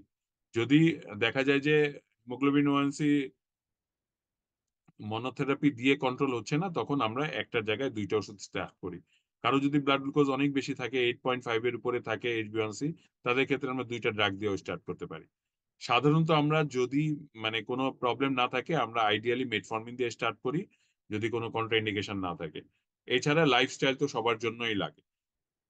ইন্ডিকেশন অফ ওএডি আমরা দেখেন এখানে লেখা আছে মাইল্ড টু মডারেট হাইপারগ্লাইসেমিয়া, যাতে ফাস্টিং ব্লাড গ্লুকোজ 13 14-র নিচে আছে এবং খাওয়ার পরে যদি 16.7-এর নিচে থাকে এবং HbA1c 10-এর নিচে থাকে তাহলেই কিন্তু আমরা ওরাল অ্যান্টি ডায়াবেটিক দিই। এছাড়া আমরা যদি ওরাল অ্যান্টি ডায়াবেটিকের ক্লাসিফিকেশন আমরা কিন্তু বিভিন্ন সময় পড়ছি যে কি কিভাবে ক্লাসিফাই করা হয়। 1 নম্বর হলো সালফোনাইল ইউরিয়া এবং নন সালফোনাইল ইউরিয়া, যেগুলো সিক্রেটোগম। সালফোনাইল ইউরিয়ার মধ্যে আমরা জানি যে first generation, second generation, third generation আছে। এখন যেটা সবচেয়ে কমনলি ইউজ, এটা থার্ড জেনারেশন। থার্ড জেনারেশনের মধ্যে দুইটা আছে, একটা আছে গ্লিমিপেরাইড আর গ্লিক্লাজাইড, যেটা আপনার এমআর ফর্মুলেশন, ওইটা হলো গিয়ে। আচ্ছা, এছাড়া আমাদের যদি যে গ্রুপটা আছে ইনসুলিন সেন্সিটাইজার, আমরা জানি যে বাইগুয়ানাইড যেটা মেটফর্মিন ইনসুলিন সেন্সিটাইজার, আর থায়োজলিডোনিডিয়ন যেটা পায়োগ্লিটাজেন, এটা হলো ইনসুলিন সেন্সিটাইজার। এছাড়া আছে আপনার গ্লুকোজ অ্যাবজর্পশন কমায়, যেমন আলফা গ্লুকোসাইডেজ ইনহিবিটর, এগুলো হলো যেমন অ্যাকারবোজ এবং ভোগলিবোজ, এগুলো আছে। এছাড়া একটা গ্রুপ আছে যেটা ইনক্রিটিং গ্রুপ, যেটার মধ্যে DPP4 ইনহিবিটর, যা সিটাগ্লিপটিন, ভিল্ডাগ্লিপটিন এবং লিনাগ্লিপটিন।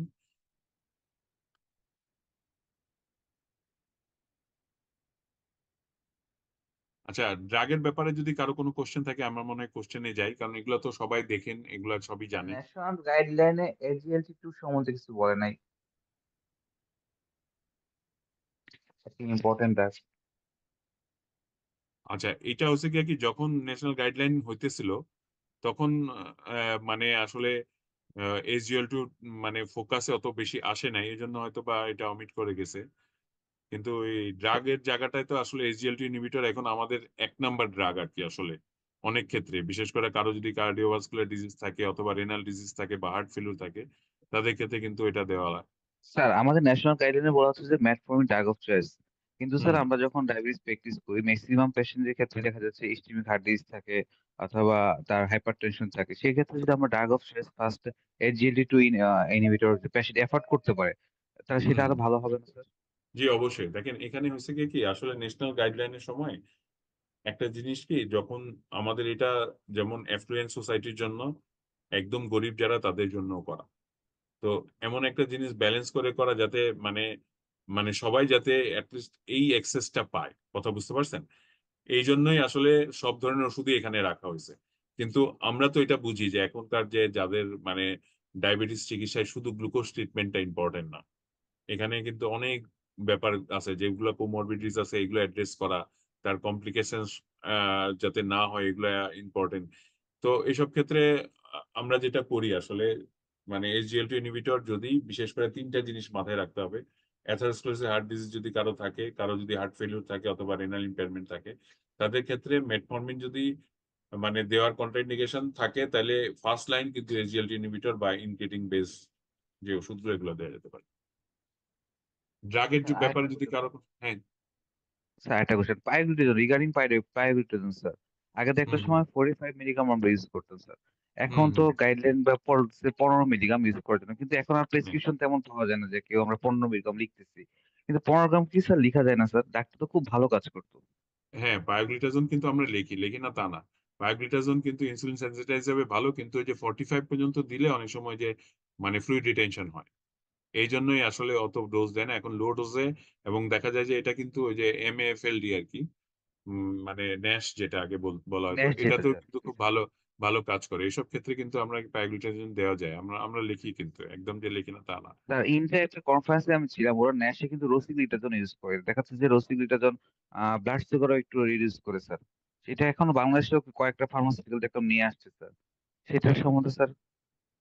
এটা এটা মানে দুইটাই ইউজ করা যায়। বায়োগ্লিটাজনটা আমাদের দেশে কমন, এখন রসিগ্লিটাজোন কিন্তু মানে প্রথমেই কিন্তু রসিগ্লিটাজনই আসছিল, কিন্তু আমাদের দেশে আসলে ওটা যে কার্ডিয়াক কিছু ইয়ে করার সাইড ইফেক্ট করার কারণে ওটা কিন্তু মার্কেট থেকে উইথড্র হয়ে গেছে। আমরা ওগুলা খুব একটা লিখি না, কারণ রসিগ্লিটাজনে আবার অনেকগুলো সাইড ইফেক্ট আছে যেগুলো আসলে এই জন্য এটা লেখা হয় না।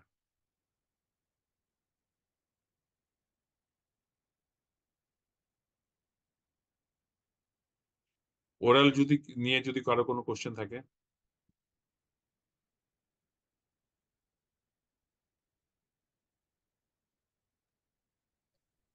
স্যার একটা কোশ্চেন ছিল স্যার। হুম স্যার হুম। কোন সময় আমরা স্যার কম্বিনেশন দিব বা কোনটার পরে কোনটা দিব স্যার, মানে এরকম ড্রাগ অফ চয়েস স্যার একটু ওই যে ওখানে বলেন। আমাদের এই গাইডলাইনে আছে দেখেন, যদি এরপর একটা অ্যালগরিদমও দেওয়া আছে, এখানে অবশ্য ওইটা নাই, এটা পরবর্তীতে হয়তো আসতে পারে পরে লেকচার গুলোতে। দেখেন আমি বলি, যদি কারো ব্লাড গ্লুকোজ যদি মানে HbA1c-টা এবং ফাস্টিং, যদি ফাস্টিং দেখা যাচ্ছে যে আপনার 10-এর নিচে আছে, এবং ইয়ের পরে HbA1c যদি 8.5 এর নিচে থাকে, অথবা পোস্টপ্রান্ডিয়াল যদি 12 এর নিচে থাকে, তাহলে কিন্তু আমরা শুধু মেটফর্মিন দিয়ে স্টার্ট করতে পারি লাইফস্টাইলের সাথে। কিন্তু HbA1c হিমোগ্লোবিন A1c 9.5 এর নিচে কিন্তু 7.5 এর উপরে, তাহলে দুইটা ড্রাগ ইউজ করতে পারি। এগুলো আসলে ওই গাইডলাইনের আছে, আপনি নিচেটা দেখবেন কখন আমরা কোনটা ইউজ করি, তাহলে দেখতে পারবেন। প্রথম কথা হলো, যদি ব্লাড গ্লুকোজ খুব বেশি না থাকে তাহলে আমরা আপনার একটা শুধু মেটফর্মিন দিয়ে স্টার্ট করি, যদি একটু বেশি থাকে তাহলে আমরা দুইটা দিয়ে এবং কোনো কোনো ক্ষেত্রে 3টা দিয়ে ইউজ করতে পারি।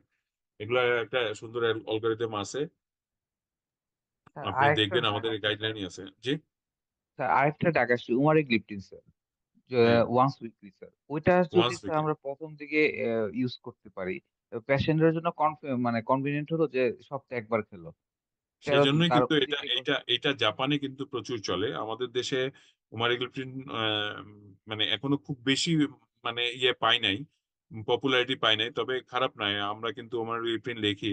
যেমন ধরেন কেউ 14 যদি 15 থাকলে কমপ্লায়েন্স ভালো না থাকলে, জি জি বলেন। তার উজিরিতে করার সময় দেখা গেল যে তার ডায়াবেটিসটা উজি টুয়ার্ডস আফটার 14 বা 15 আসলো, তখন হুম ওমাইক রিপিট দেওয়ার পর স্যার খুব ভালো রেসপন্স করে, 8-9 এসে হ্যাঁ যায় হ্যাঁ, এক সপ্তাহ মানে 1 মাস। আমি লিখে দেখেছি যে আমার প্রিন্ট কিন্তু খারাপ কাজ করে না।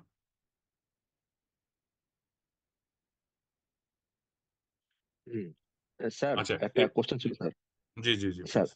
স্যার এখন নর্মালি তো আমরা স্যার নর্মালি একটা রোগী আমরা বুঝলাম মেটফর্মিন ইউজ করব, তো এখন হুম অনেকেই বলে যে না আমি এখন কমপ্লিট গ্লিকাজাইড বা গ্লিমিপিরাইড আমি ইউজ করব, এখন সেক্ষেত্রে আমি কোনটা ইউজ করতে পারি? মানে এখন নর্মালি ঠিক আছে স্যার, খালি পেটে 8 আছে 9 আছে, এখন আমার মনে হচ্ছে না পেশেন্টের কমপ্লিট মানে গ্লিকাজাইড বা গ্লিপিড ইউজ করবো, কোনটা ইউজ করবো আর কোনটা কেন বা ইউজ করবো না?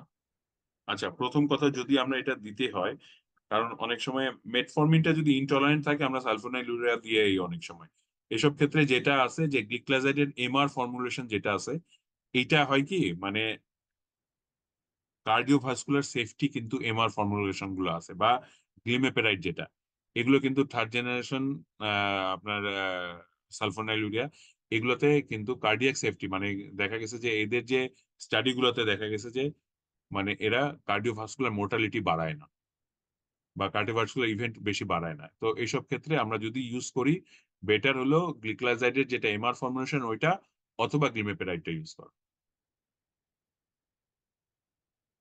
স্যার স্যার গ্লিকাজাইড অথবা গ্লিকাজাইড এবং গ্লিমিপেটেড স্যার কি কোনো কনভার্সন যে রেট মানে কনভার্সনের কি কোনো হিসাব আছে? যেমন একটা পেশেন্ট অ্যামাইল 4 খেত, এখন যদি তাকে হুম আমি স্যার গ্লিকাজাইড আনতে চাই, ডাইমেক্রন 30 দিব না 40 দিব, এরকম কি কোনো কনভার্সনের কোনো হিসাব আছে ওইরকম কিনা? ডিরেক্টলি কোনো কনভার্সন নাই, তবে আমি একটা যেটা ফলো করি, এটা আমার মতে, একটা হলো যদি কেউ এমারিল 2 মানে গ্লিমেপেরাইড 2 খায়, তার যদি আমি ওটাতে কনভার্ট করি তাহলে এমআর 30 দিই, আর যদি কারো 4 খায় তাহলে এমআর 60 দিই। স্যার আরেকটা যদি কমপ্লিট বিডি ডোজে খেত, সেক্ষেত্রে হুম যদি রোগীটাকে আমি যদি এমআর ফর্মে নিয়ে আসতে পারি স্যার, এটা কি এমআর 60 দিব না 120 দিব স্যার? না, এটা হলো যদি বিডি ডোজের খায় তাহলে 120 দিতে হবে। 120 দিতে হবে। মানে স্যার 60 আরেকটা, সকালে 60 রাত্রে এমনও দিতে পারেন, বা দুইটা একসাথেও দেওয়া যাবে। স্যার এমআর কি বিডি ডোজে দেওয়া যাবে স্যার? ইউজুয়ালি একবারই দেওয়া উচিত, কারণ এমআরটা হলো সারাদিন 24 ঘন্টা কাজ করে, কিন্তু অনেক সময় দেখা যায় যে মানে ভাগ করে দিলে অনেক সময় দেখা যায় যে ইফেক্টটা ভালো হয়। এগুলো আসলে ওরকম গাইডলাইন কিছু নাই, এটা আমাদের প্র্যাকটিক্যাল এক্সপেরিয়েন্স, বুঝতে পারছেন না, ওই হিসাবে আমরা দিই। স্যার আরেকটা গাইডলাইনে যেটা আসছে স্যার, বলতেছে যে গ্লিমিপ্যাড ম্যাক্সিমাম ডোজ 6 মিলিগ্রাম, আগে কিন্তু হুম ছিল স্যার 8 মিলিগ্রাম, এটা কি এখন 8 6 মিলিগ্রাম মিলিগ্রাম না 8 মিলিগ্রাম স্যার? গাইডলাইনে কিন্তু মানে 6 মিলিগ্রাম লেখা অ্যাকচুয়ালি স্যার। কি অ্যাজ এ হোল এভিডেন্স যেগুলো আছে, বলা হয় যে বেশি ইউজ করলে তো এটা আসলে বিটা সেলকে এক্সস্ট করে কম বেশি, যেহেতু এগুলো সালফোনাইল ডাইরেক্ট বিটা। আমার আমাদের প্র্যাকটিক্যালি আমি কিন্তু 6 মিলিগ্রামের উপর বেশি দেখি না, হাইয়েস্ট 6, এর বেশি আমরা লিখি না। ধন্যবাদ স্যার। স্যার আচ্ছা টার্জিপাটাইড হ্যাঁ নিয়ে হ্যাঁ বল। যদি স্যার কিছু বলতেন স্যার, এখন তো খুব কোনটা কোনটা? বার্নিং। টার্জিপাটাইড স্যার। আচ্ছা, টিরজেপেটাইড। জি স্যার। এখানে এই যে আমি আমার পরবর্তী যেটা আছে লাস্ট যেটা পোর্শনটা, এটাই হলো ইনজেক্টেবল। ইনজেক্টেবলের দুইটা পার্ট, একটা হলো আপনার ইনসুলিন, আর একটা হলো এই ইনক্রিটিং মাইমেটিক্স। ইনক্রিটিং মাইমেটিক্স দুই রকমের আছে, একটা হলো GLP-1 এগোনিস্ট, যেটা লিরাগ্লুটাইড আছে, সিমাগ্লুটাইড আছে, অথবা ডুলাগ্লুটাইড আছে। আর নতুন একটা আসছে ইনক্রিটিং মাইমেটিক্স, যেটা জিএলপি ইনক্রিটিং একটা হরমোন, এটা হলো গাট হরমোন, যেটা আপনার যখন গ্লুকোজ পেটে মানে আমাদের মানে ইন্টেস্টাইনে যায়, তখন এই ইনক্রিটিংটা সিক্রেট হয়, এবং এই ইনক্রিটিংটা আপনার এই যে জিএলপি এবং GIP-1 দুইটা ইনক্রিটিন আছে, এটা আপনার বিটা সেল উপর ফাংশন করে ইনসুলিন সিক্রেট করতে হেল্প করে। এই টার্জেপেটাইডটা হলো দুইটার কম্বিনেশন, এই GLP-1 এবং GIP-1 দুইটা। এইটা এখন মানে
আমার কথা শোনা যাচ্ছে?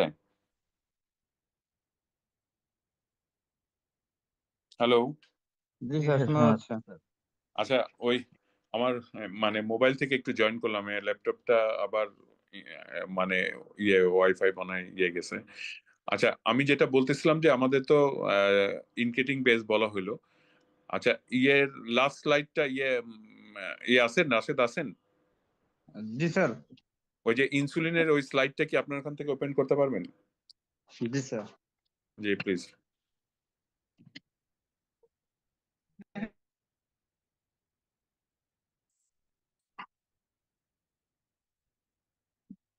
আচ্ছা, আমি যেটা ইনসুলিনের ব্যাপারে কারো কোনো কোশ্চেন থাকলে বলতে পারেন, আমি তাহলে কোশ্চেনটা অ্যান্সার করতে পারি। আর গাইডলাইনের ব্যাপারে যেটা আছে আমাদের এখানে ইনসুলিনের টাইপ যদি বলি, কি কি টাইপের, জি জি বলেন। এখন অনেক গাইডলাইনে এক একটা বলছে, কোন গাইডলাইনে বলছে যে লং বেজল যদি আমরা ইনসুলিন ইউজ করি, যেটা গ্রেইন অথবা লেভিমিড, যেটা স্যার গ্রেইন হ্যাঁ অথবা লেভিমিড। এখন কেউ হ্যাঁ, বলতেছে গ্রেইন সেফ না প্রেগনেন্সিতে, কেউ বলছে যে সেফ। আসলে কোনটা স্যার? আসলে এক সময় ছিল কি আমরা শুধু লেভিমিরকে সেফ বলতাম, তবে এখন অনেকগুলো এভিডেন্স আসছে যে আপনার ডেগ্লুটেগো সেফ এবং গ্লার্জিনও সেফ। এখন এই জিনিসগুলো যদিও বড় ট্রায়াল হইলে তখন আসলে রেকমেন্ডেশনটা আসে, অনেক জায়গায় এখনো রেকমেন্ড না হইলেও, তবে আমরা গ্লার্জিন কিন্তু সেফলি এখন ইউজ করি। আমরা এখন প্রচুর রোগীদের গ্লার্জিন ইউজ করতেছি এবং এটা দেখা যাচ্ছে যে আউটকামও ভালো, ব্লাড গ্লুকোজও ভালো কন্ট্রোল করা। লেভিমিরটাও ভালো, তবে আমরা কিন্তু লেভিমিরটা রেকমেন্ডেড, কিন্তু গ্লার্জিনও আমরা ইউজ করতে পারি, কারণ গ্লার্জিনও এখন অনেক সোসাইটি কিন্তু রেকমেন্ড করা শুরু করছে। স্যার ওই যে গ্লার্জিনটা একটু দেশি কোম্পানিগুলোর দামটা একটু সস্তা, কিন্তু লেভিমিটার পাওয়া একটু কস্টলি। সেই ক্ষেত্রে আমরা যখন গ্লার্জিনটা দিই তখন গাইনোকোলজিস্ট আবার চিল্লাফাল্লা করে, কেন দেওয়া হইলো, সে কি জন্য দেওয়া হইলো। না, এটা তো আছে, এটা তো আপনাদের থেকে আমরা বেশি করি। তবে হ্যাঁ, এখন অনেক সময় লেভিমির কিন্তু অ্যাভেলেবলও থাকে না, কথা বুঝতে পারছেন? আবার লেভিমির জি হলো স্যার। গিয়ে কি একমাত্র সিঙ্গেল পেইন, এটা কিন্তু কোনো কার্টিজ নাই। কার্টেজ নাই স্যার। এগুলো আসলে এই জন্য অনেক সময় ঝামেলা হয়ে যায়। তো আমরা কিন্তু ইউজ করি একদম, মানে এমন না যে, আমি কিন্তু প্রচুর রুগীরে ল্যান্টাস ইউজ করি এবং এটা খুব ভালোই কাজ করে।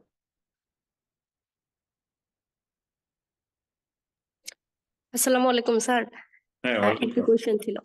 জি আমরা হচ্ছে ইন্টারমিডিয়েট আর শর্ট অ্যাক্টিং এর কম্বিনেশন এবং লং অ্যাক্টিং ইনসুলিন কখন দিব, আচ্ছা আর ডোজ কিভাবে শুরু করতে পারি স্যার, যদি এক্সাম্পল দিয়ে বোঝায় দিতেন। আচ্ছা, আমি সুন্দর করে বলি, আপনি শুনেন। আমাদের যদি ইনসুলিনের ক্লাসিফিকেশন আমরা বলি, ইনসুলিন হলো প্রথম, যদি একদম গ্রস লেভেলে ক্লাসিফিকেশন করি, ইনসুলিন একটা আছে কনভেনশনাল ইনসুলিন, একটা হলো অ্যানালগ ইনসুলিন। কনভেনশনাল মানে হিউম্যান ইনসুলিন, যেটা এটার মধ্যে আর আর এন যেটা আমরা সবসময় লিখি। আরটা হলো রেগুলার ইনসুলিন, এইটা হলো শর্ট অ্যাক্টিং ইনসুলিন। আর এনটা হলো ইন্টারমিডিয়েট অ্যাক্টিং ইনসুলিন, এটা হলো 12 ঘন্টা কাজ করে, এটা দিলে 2 বেলা দিতে হয়, আর ইনসুলিন 3 বেলা দিতে হয়। আর মানে অ্যানালগ ইনসুলিনের মধ্যে হলো একটা র্যাপিড অ্যাক্টিং, যেটা আমাদের ওই যে মানে আমরা ওই যে বিভিন্ন নামে পাওয়া যায়, ইনসুলিন অ্যাসপার্ট, গ্লুলাইসিন, অথবা আরেকটা কি, ইনসুলিন অ্যাসপার্ট আর গ্লুলাইসিন। আর একটা হলো আপনার বেজাল ইনসুলিন, যেটা লেভিমির, ডেটেমির, অথবা আপনার সরি, লেভিমির, গ্লার্জিন, আর একটা হলো ডেগ্লুডেগ। এই 3টা বেজাল ইনসুলিন আছে। বেজাল ইনসুলিন গুলো সাধারণত সারাদিন ধরে কাজ করে, এই জন্য দিনে একবার দেওয়া হয়। এইটা সাধারণত ফাস্টিং কমায়। কারো যদি ফাস্টিং বেশি থাকে তাদের ক্ষেত্রে আমরা বেজাল ইনসুলিন দিয়ে স্টার্ট করি এবং ফাস্টিংটা ফিক্স করে তারপর আমরা পরবর্তীতে চিন্তা করি। কারো যদি দেখা যায় যে না, ফাস্টিং অত বেশি না কিন্তু খাবার পরেরটা বেশি, তাদের ক্ষেত্রে আমরা সাধারণত অল্প বেজাল এবং বোলাস দিয়ে স্টার্ট করি, অথবা আমরা প্রিমিক্স ইনসুলিন, যেটা আপনার এই 2 বেলা দেওয়া হয়, সকালে এবং রাতে, যেটাতে আপনার এই বেজাল এবং বোলাসের কম্বিনেশন দেওয়া থাকে।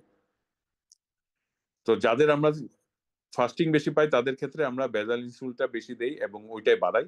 কারো যদি খাওয়ার পরেরটা বাড়ে তাদের মানে আমরা বোলাস ইনসুলিন দেই, যেটা আমরা রেগুলার ইনসুলিন।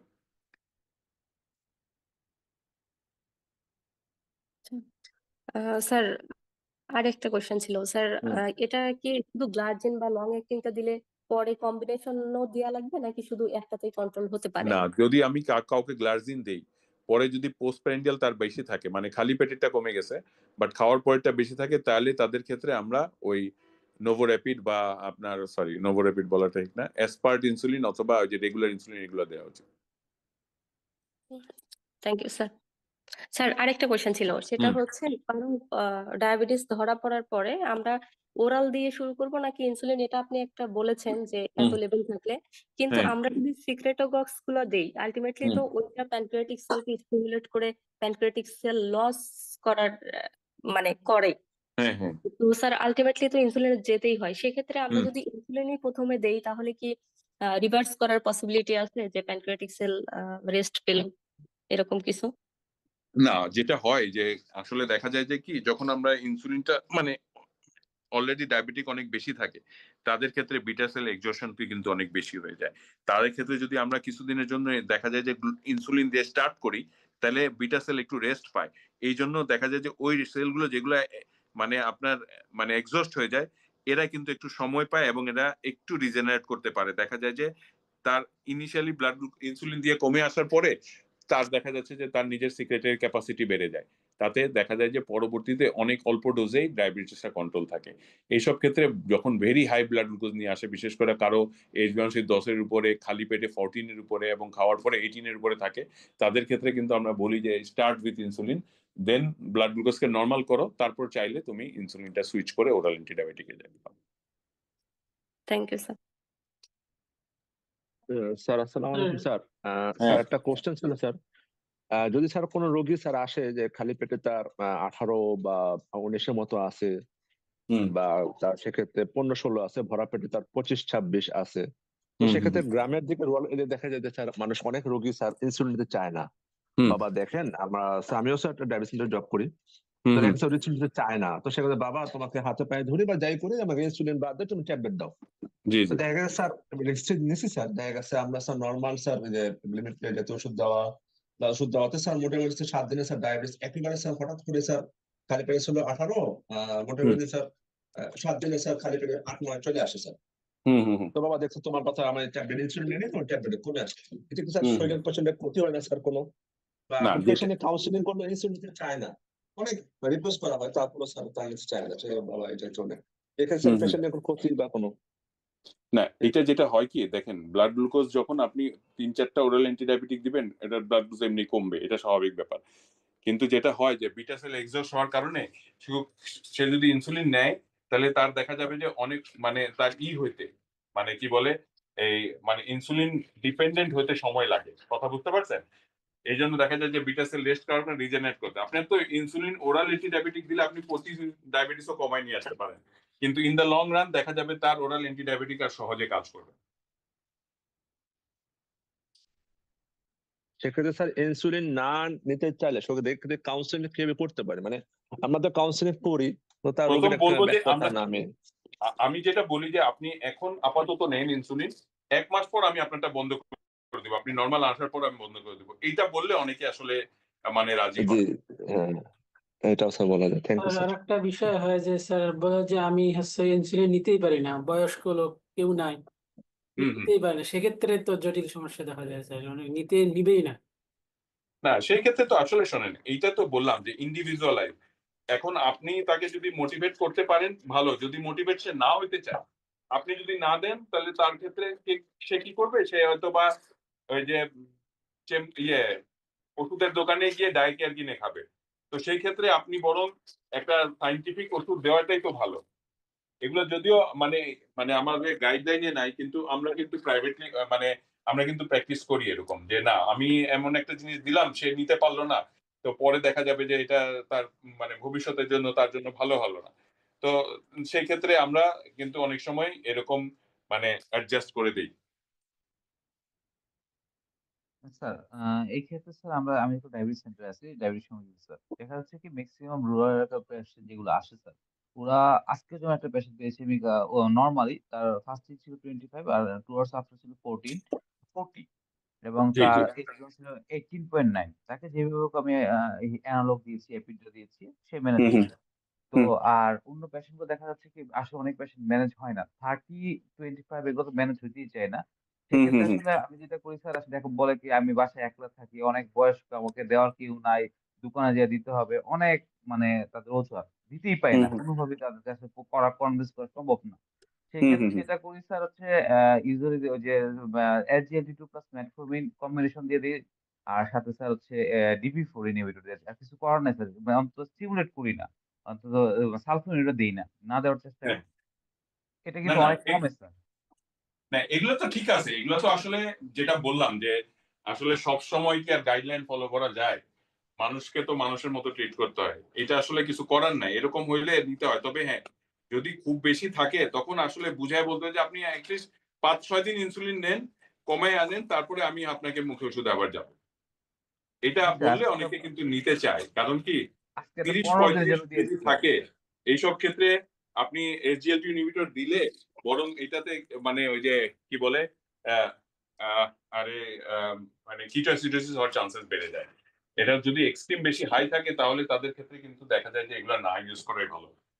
কথা বুঝতে পারছেন না? প্রথম তো কথা হলো কিছু কিছু ক্ষেত্রে মানে মানে না না স্যার, বেশি ওইটার ক্ষেত্রে ফ্লেক্সিবল হওয়া ইনসুলিন যায় দিলে না। স্যার কিছু দেই না স্যার, ইনসুলিন দিলে আর কিছু দেই না। যার 40 তো তাকে দিতে হবে স্যার, বলছি 25-26 এরকম থাকলে স্যার উজিয়ে দিতে। হুম হুম হুম। না যার সেটাই ছিল সে সেটাই। Already diagnose case of diabetes, সে বিদেশ থেকে আসছে, ওষুধ খাই নাই 4 মাস হুম বিদেশে, হুম হুম এখন সে হুম। আসছে, কালকে আসছে, গতকালকে আসছে, আজকে তার শরীর খুব খারাপ সেই জন্য সে আসছে। তাকে স্যার আপাতত ইনসুলিন দিচ্ছে, আমি বলছি আগে 1 মাস ইনসুলিন চলুক, তারপর আপনার থেকে না সেটাই। না এরকম তো করতেই হবে, এরকম তো আসলে এটা তো মানে বুঝতেই পারতেছেন যে কোনো কোনো ক্ষেত্রে আসলে মানে মানুষকে তো মানুষই মানে মোটিভেট করতে পারলে দেওয়া সম্ভব, কিন্তু যে একদম মোটিভেট হতে চায় না তাকে অনেক সময় মানে আউট অফ দ্য বক্স দিতেই হয়, কিছু করার নেই। স্যার এখন আরেকটা কোশ্চেন করতেছে, একটু হুম দেবেন মনে হয় স্যার। দেখা যাচ্ছে কি এখন স্পট মাইক্রোএলবুমিন আমরা দেখি স্যার, হুম মাইক্রোএলবুমিন হুম দেখি। মাইক্রোএলবুমিন যেহেতু এখন নতুন ড্রাগ আসছে আমার কাছে, যা মানে SGLT2 আসছে, কমাতে পারে, তাছাড়া আমার বিটা এস ইনহিবিটর আছে। তো অনেক সময় দেখা যাচ্ছে যে মাইক্রোএলবুমিন অনেক বেশি স্যার। হুম। সেই ক্ষেত্রে স্যার প্রথম আমি যে তার এস ইনহিবিটর দিলাম, কমলো না, তারপর SGLT2 দিলাম, তাও কমলো না। সেই ক্ষেত্রে কি স্যার আমি থার্ড অপশন কি আমি স্যার ওই যে এখন একটা ফিনোলেরনটা দিতে পারি ফিনেরন কিনা? পাওয়া যায়, জি ফিনেরন স্যার, দিলে কিন্তু অনেক ফিনোলেরনটা কি সময় আমরা কম। দিতে পারি? স্যার কমে হ্যাঁ যায় স্যার, এটা দেখছি স্যার, কমে গেছে স্যার, হ্যাঁ এটাও হ্যাঁ কমলো এবং সাথে সাথে ক্রিয়েটিনও কমছে স্যার। হ্যাঁ হ্যাঁ হ্যাঁ ফিনেরন আমি প্রচুর ইউজ করি। যারা এরকম দেখা গেছে যে তাদের কিন্তু ফিনেরন দেওয়ার কারণে প্রোটিনুরিয়াও কমে এবং তার অনেকের ক্রিয়েটিনিনও ইমপ্রুভ হয়। জি স্যার, ক্রিয়েটিনিনটা ইমপ্রুভ হয়েছে, প্রোটিনেরও একদম বেসলাইন এসে গেছে, ট্যানিন এসে গেছে, ভালো ছিল হুম রোগীগুলা। হুম। তারপর সেক্ষেত্রে স্যার উইথড্র করবো কিভাবে, না এটা কন্টিনিউ করবো স্যার না ফিনোলেরনটা? এটা কন্টিনিউ করব, যদি একটা আমাদের টার্গেটে চলে আসে তখন হয়তো পেশেন্ট যদি এফোর্ড করতে না পারে তখন ওইসব ক্ষেত্রে আমাদের অনেক সময় উইথড্র করতে হয়। অনেক দাম স্যার, 80 টাকা স্যার, হ্যাঁ অনেক দাম দাম। অনেক, এটার দাম তো 60 টাকা এক্সট্রা। স্যার অনেক সময় স্যার ইনসুলিন দিলে ওয়েট গেইন হয় স্যার, সাথে হুম। অনেক ক্ষেত্রে দেখা যায় যে মেটফর্মিন দেওয়া হচ্ছে। তো এই নিয়মটা আসলে কি, বা হচ্ছে অনেক সময় দেখা যায় ভিটামিন ডি দিচ্ছি, এটা কি কোনো নিয়ম কানুন আছে নাকি স্যার? কোনটা কোনটা? স্যার এই যে ইনসুলিন দিলে অনেক সময় দেখা যায় যে ওয়েট গেইন হচ্ছে, হ্যাঁ হ্যাঁ সাথে আবার দেখা যায় যে ওয়েট কন্ট্রোল করার জন্য আমরা মেটফর্মিন দিয়ে থাকি, হ্যাঁ অথবা ইনসুলিনটা ভালো কাজ করার জন্য ভিটামিন ডি ডি হ্যাঁ। দিচ্ছি। মানে এটা কি আসলে কি কোনো গাইডলাইন আছে নাকি? ভিটামিন ডি তো অনেক সময় যদি ভিটামিন ডি কারো কম থাকে তাহলে কিন্তু তার ইনসুলিন মানে দেখা যায় যে ডায়াবেটিস আনকন্ট্রোল হওয়ার চান্সেস একটা থাকে। কথা বুঝতে পারছেন? এটার ক্ষেত্রে দেওয়া যেতে পারে, তবে এগুলো আসলে কোনো রেকমেন্ডেশন নাই, বুঝতে পারছেন না? জি। এখন আমরা অনেক সময় এমন হয় যে কোনো কিছু নতুন পাইলে ওটার পিছে সবাই দৌড়ায়, এখন রেকমেন্ডেশন না থাকলে তো আসলে দেওয়া ঠিক হবে না, বুঝছেন না?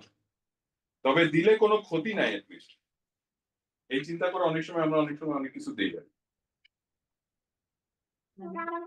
স্যার আরেকটা question sir, serum creatinine sir অনেকের ক্ষেত্রে স্যার বলে যে 2 থাকলে বা 2 এর কাছাকাছি বা 1.3 এর উপরে থাকলে মেটফর্মিন দেওয়া নিষেধ।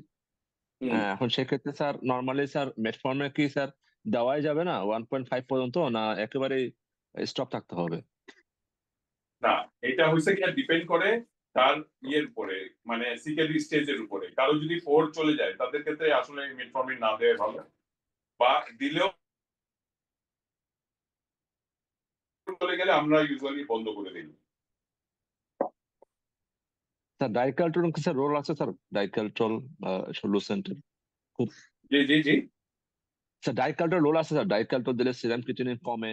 অনেক রোগীরা এসে বলে না ভাই এটা ডাইকালট্রল এটা এটা খাচ্ছি। কমে না, ডাইক্যালট্রলটা মানে দেওয়া হয় এটা তো ভিটামিন ডি। ভিটামিন ডি আপনার শরীরে তো তৈরি কম হয় যখন ক্রিয়েটিনিন বেশি থাকে, কারণ ডায়াবেটিসের তো কিডনি ভিটামিন ডি অ্যাক্টিভ ফর্মটা যেটা, এটা তখন তৈরি কম হয়, তাই এটা হয়তো দেওয়া হয়। কিন্তু এটা আসলে কিডনির প্রোটেক্টিভ কোনো রোল নাই, কিন্তু ভিটামিন ডি এর জন্য যদি অনেক সময় মানে কিডনির যে মেটাবলিক বোন ডিজিজটা হয় এটা প্রিভেন্ট করে, এই জন্য এটা কমনলি সবাই ইউজ করে। এখন সবাই চিন্তা করে যে এটা ডায়াবেটিক নিউরোপ্যাথিক ডায়াবেটিক নেফ্রোপ্যাথিক ড্রাগ, আসলে এরকম কিছু না।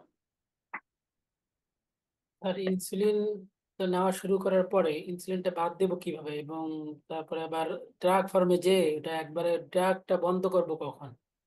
মানে না, একটা আমি বন্ধ করেছে দিতে যাচ্ছি যা আমাদের টার্গেট শোনেন, আমাদের টার্গেট তো ইনসুলিন দেওয়া না, আমাদের টার্গেট হলো ব্লাড গ্লুকোজ কন্ট্রোল করা। কারো যদি ব্লাড গ্লুকোজ কন্ট্রোল হয়ে যায় এবং তার যদি ইনসুলিনের প্রয়োজন না হয়, আমরা বন্ধ করে দিতে পারি, অসম্ভব তো না। আমরা তো অনেক রোগীদেরকে দেখা যায় যে ইনসুলিন দিয়ে স্টার্ট করলাম, পরে হাইপোগ্লাইসেমিয়া হওয়া শুরু হয়ে যায়, তারপর তাকে আমরা মুখে ওষুধ দেই, অথবা ওষুধ ছাড়াও অনেকের কন্ট্রোল হয় যখন ইনিশিয়ালি ডায়াবেটিস ধরা পড়ে। স্যার আরেকটা ছিল স্যার হানিমুন পিরিয়ড, স্যার এটা সম্বন্ধে যদি একটু বলতেন স্যার। হানিমুন পিরিয়ড হলো গিয়ে টাইপ 1 ডায়াবেটিসে। টাইপ 1 ডায়াবেটিসে যখন আপনার প্রথম ডায়াবেটিস ধরা পড়ে তখন তো ব্লাড গ্লুকোজ বেশি থাকে, কিন্তু অনেক সময় দেখা যায় যে এইটা আবার মানে মানে উইদাউট কোনো ইনসুলিন দেখা যায় যে তার মানে কিটোনিউরিয়া ডেভেলপ করে না। কারণ নর্মালি কি নিয়ম বলে যে কারো টাইপ 1 ডায়াবেটিস আছে, সে যদি ইনসুলিন না নেয় তার কি মানে কিটোএসিডোসিস হওয়ার কথা।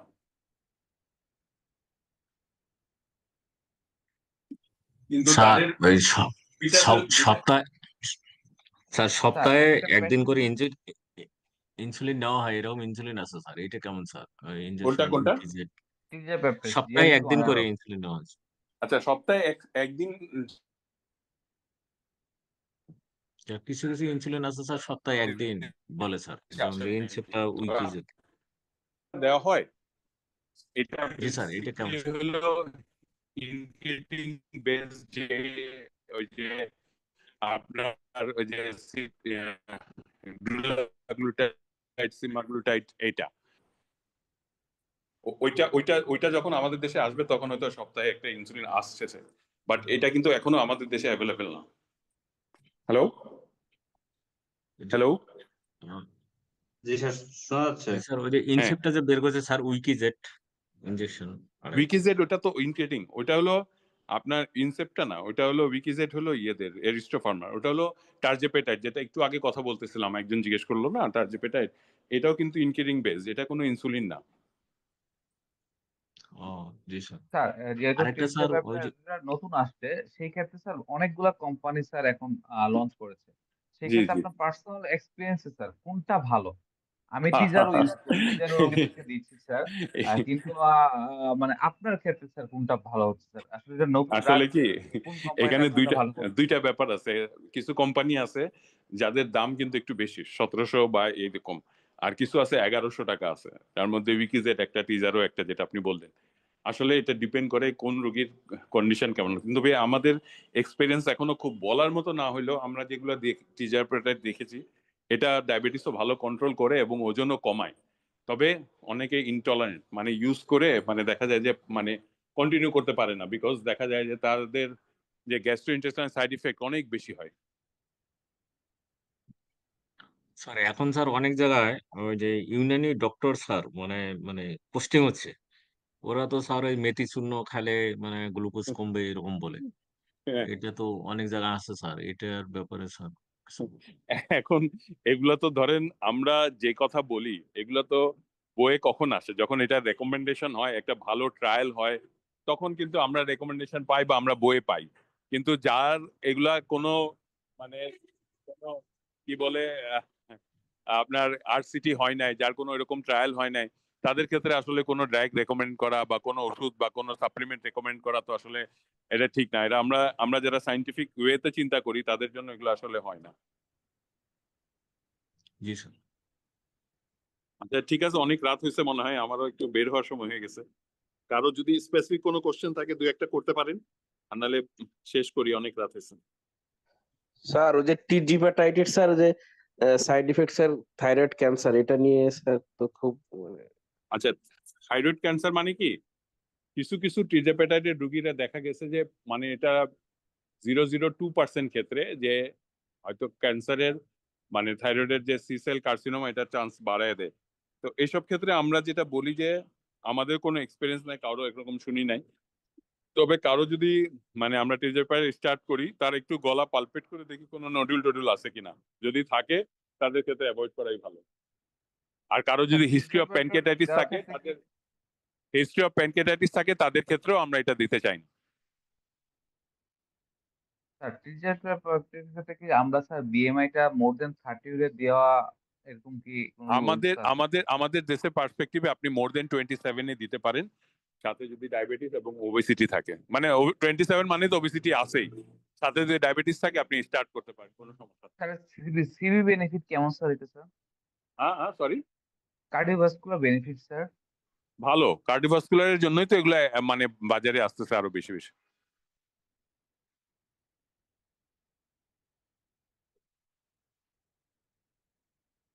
হ্যালো,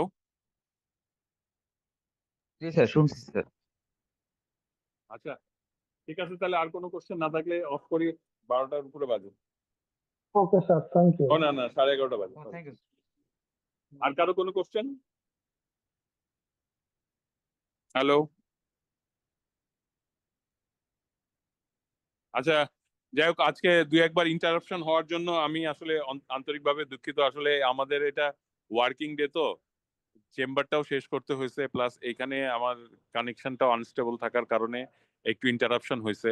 আর যেটা হয়েছে যে যেহেতু আমি গাইডলাইন প্রেজেন্ট করছি, অনেক সময় বইটাই দেখিয়েছি, এটা যদি এমনি আলাদা করে প্রেজেন্ট করে যদি মানে আরেকটু স্লাইড গুলো সুন্দর হতো, হয়তো বা যারা মোবাইলে জয়েন করছেন তারা একটু ক্লিয়ার কাট বুঝতে পারতেন। এই জন্য আমি প্রথমে সরি চেয়ে নিচ্ছি। আর যারা যেখান থেকে জয়েন করেছেন সবাইকে আমার আন্তরিক ধন্যবাদ জানাই। আপনাদের যারা যারা এই মানে এই কোর্সে যারা যারা ইনক্লুড হয়েছেন, আমার নাম্বার বা মেইল নাম্বার আমি আমাদের যে মানে যে প্রতিষ্ঠান থেকে এটা চালা হচ্ছে তাদের কাছে দিয়ে দিব। কারো যদি পার্সোনালি কোনো কোশ্চেন থাকে আমাকে পরবর্তীতে মেইল অথবা হোয়াটসঅ্যাপে কিন্তু যোগাযোগ করে করতে পারেন।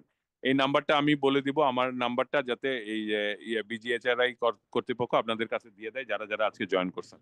তারা যে কোনো প্রয়োজনে আমাকে হোয়াটসঅ্যাপে নক করতে পারেন অথবা আমার মেইল নাম্বারে মেইল করতে পারেন। স্যার সরি স্যার, একটা কোশ্চেন স্যার জি ভুলে জি গেছি। জি স্যার। স্যার রিসেন্টলি কিছু ডায়াবেটিস টাইপ 1 ডায়াবেটিস পাচ্ছি স্যার। সেই ক্ষেত্রে স্যার টাইপ 1 ডায়াবেটিসের ক্ষেত্রে স্যার আমি তো স্যার এখন আসলে আমি পেরিফেরিতে থাকি স্যার, সেই জন্য এখন ঢাকা থেকে কি পরীক্ষা হয় আমি জানি না। হুম, সিপ্যাপ দেখবো, ফাস্টিং ইনসুলিন দেখবো স্যার। আর কি কি হ্যাঁ অটো অ্যান্টিবডি কি স্যার বাংলাদেশে এখন হয় স্যার? এখান থেকে নাও। মানে অটো অ্যান্টিবডি এটা গুলো কি অটো অ্যান্টিবডি আমাদের বারডেমে কয়েক জায়গায় হয় এবং রিসার্চ স্যার কি কি পারপাসে অটো অনেকেই অ্যান্টিবডি করে। হয় স্যার? হ্যাঁ, ওই যে anti GAD, GAD antibody, GAD GAD antibody antibody আর স্যার? অ্যান্টি ইনসুলিন অ্যান্টিবডি, এই দুইটা আমাদের এখানে হয়। এছাড়া মোডি জিনের কিছু পরীক্ষা নিরীক্ষা বিভিন্ন জায়গায় হয়, বাট এটা আমরা যেমন আমাদের একটা মানে আছে, আর আমরা study in diabetes in young, এই একটা গ্রুপের আমরা স্যার একটা মডিটা তো এখনো স্যার আমাদের দেশে এখনো মানে এটা এখনো আমরা ডাক্তাররা লিখতেছি না। কিন্তু আমি বাইরে দেশে ছিলাম স্যার, তখন কিন্তু আমরা মডি ওরা মানে লিখে দিত মডি, হ্যাঁ, সাসপেক্টেড মডি বা কোয়ারিতে মডি। না মোডি তো আসলে আমরা লিখি না, কারণ অনেক সময় আমরা আসলে টেস্ট করতে পারি না, তো এই জন্য। নালে মোডির কিন্তু একটা চার্ট আছে, মানে কারা কারা মোডি মানে মোডির কিন্তু একটা মানে কি বলবো, এটার একটা গাইডলাইন আছে। দেখা যায় যে কারো কারো ক্ষেত্রে মানে আহ, উম, মানে এটার আমি যদি আপনারা চান আমি এটা নিয়ে আসলে মানে স্লাইড রাখতে পারতাম, তবে এইগুলো তো আসলে আমাদের গাইডলাইনের মধ্যে নাই। মোডির একটা ক্রাইটেরিয়া আছে, ওই ক্রাইটেরিয়া অনুযায়ী সাসেপ্টেবল মোডি এবং কনফার্ম মোডি এগুলো করা যায়, এগুলো জেনেটিক অ্যানালাইসিস ছাড়াও অনেক সময় করা যায়। স্যার একটু সাইটটা যদি একবার শেয়ার করে দিতেন স্যার তাহলে ভালো হতো, হোয়াটসঅ্যাপে বা কোথাও স্যার। আচ্ছা আচ্ছা ঠিক আছে, আপনাদের যদি কারো লাগে আমার সাথে যোগাযোগ করেন, আমি দিব নিন। ঠিক আছে, থ্যাংক ইউ স্যার। জি, সবাইকে ধন্যবাদ। তাহলে আমি লিভ করলাম। আসো তুমি। হ্যালো, জি স্যার, আছি আমি। আমি তাহলে লিভ করলাম। জি স্যার। স্যার আজকের ওকে, পিডিএফ টা দিলে ভালো হতো আর কি ক্লাসের। আজকের এই পিডিএফ তো খুব ইজি, আর এই পিডিএফ তো তুমি ডাউনলোডও করতে পারবা সবাই। আর এই পিডিএফ যদি চাই, এই যে আমাদের দিয়ে দিবে রাশিদ যে আছে।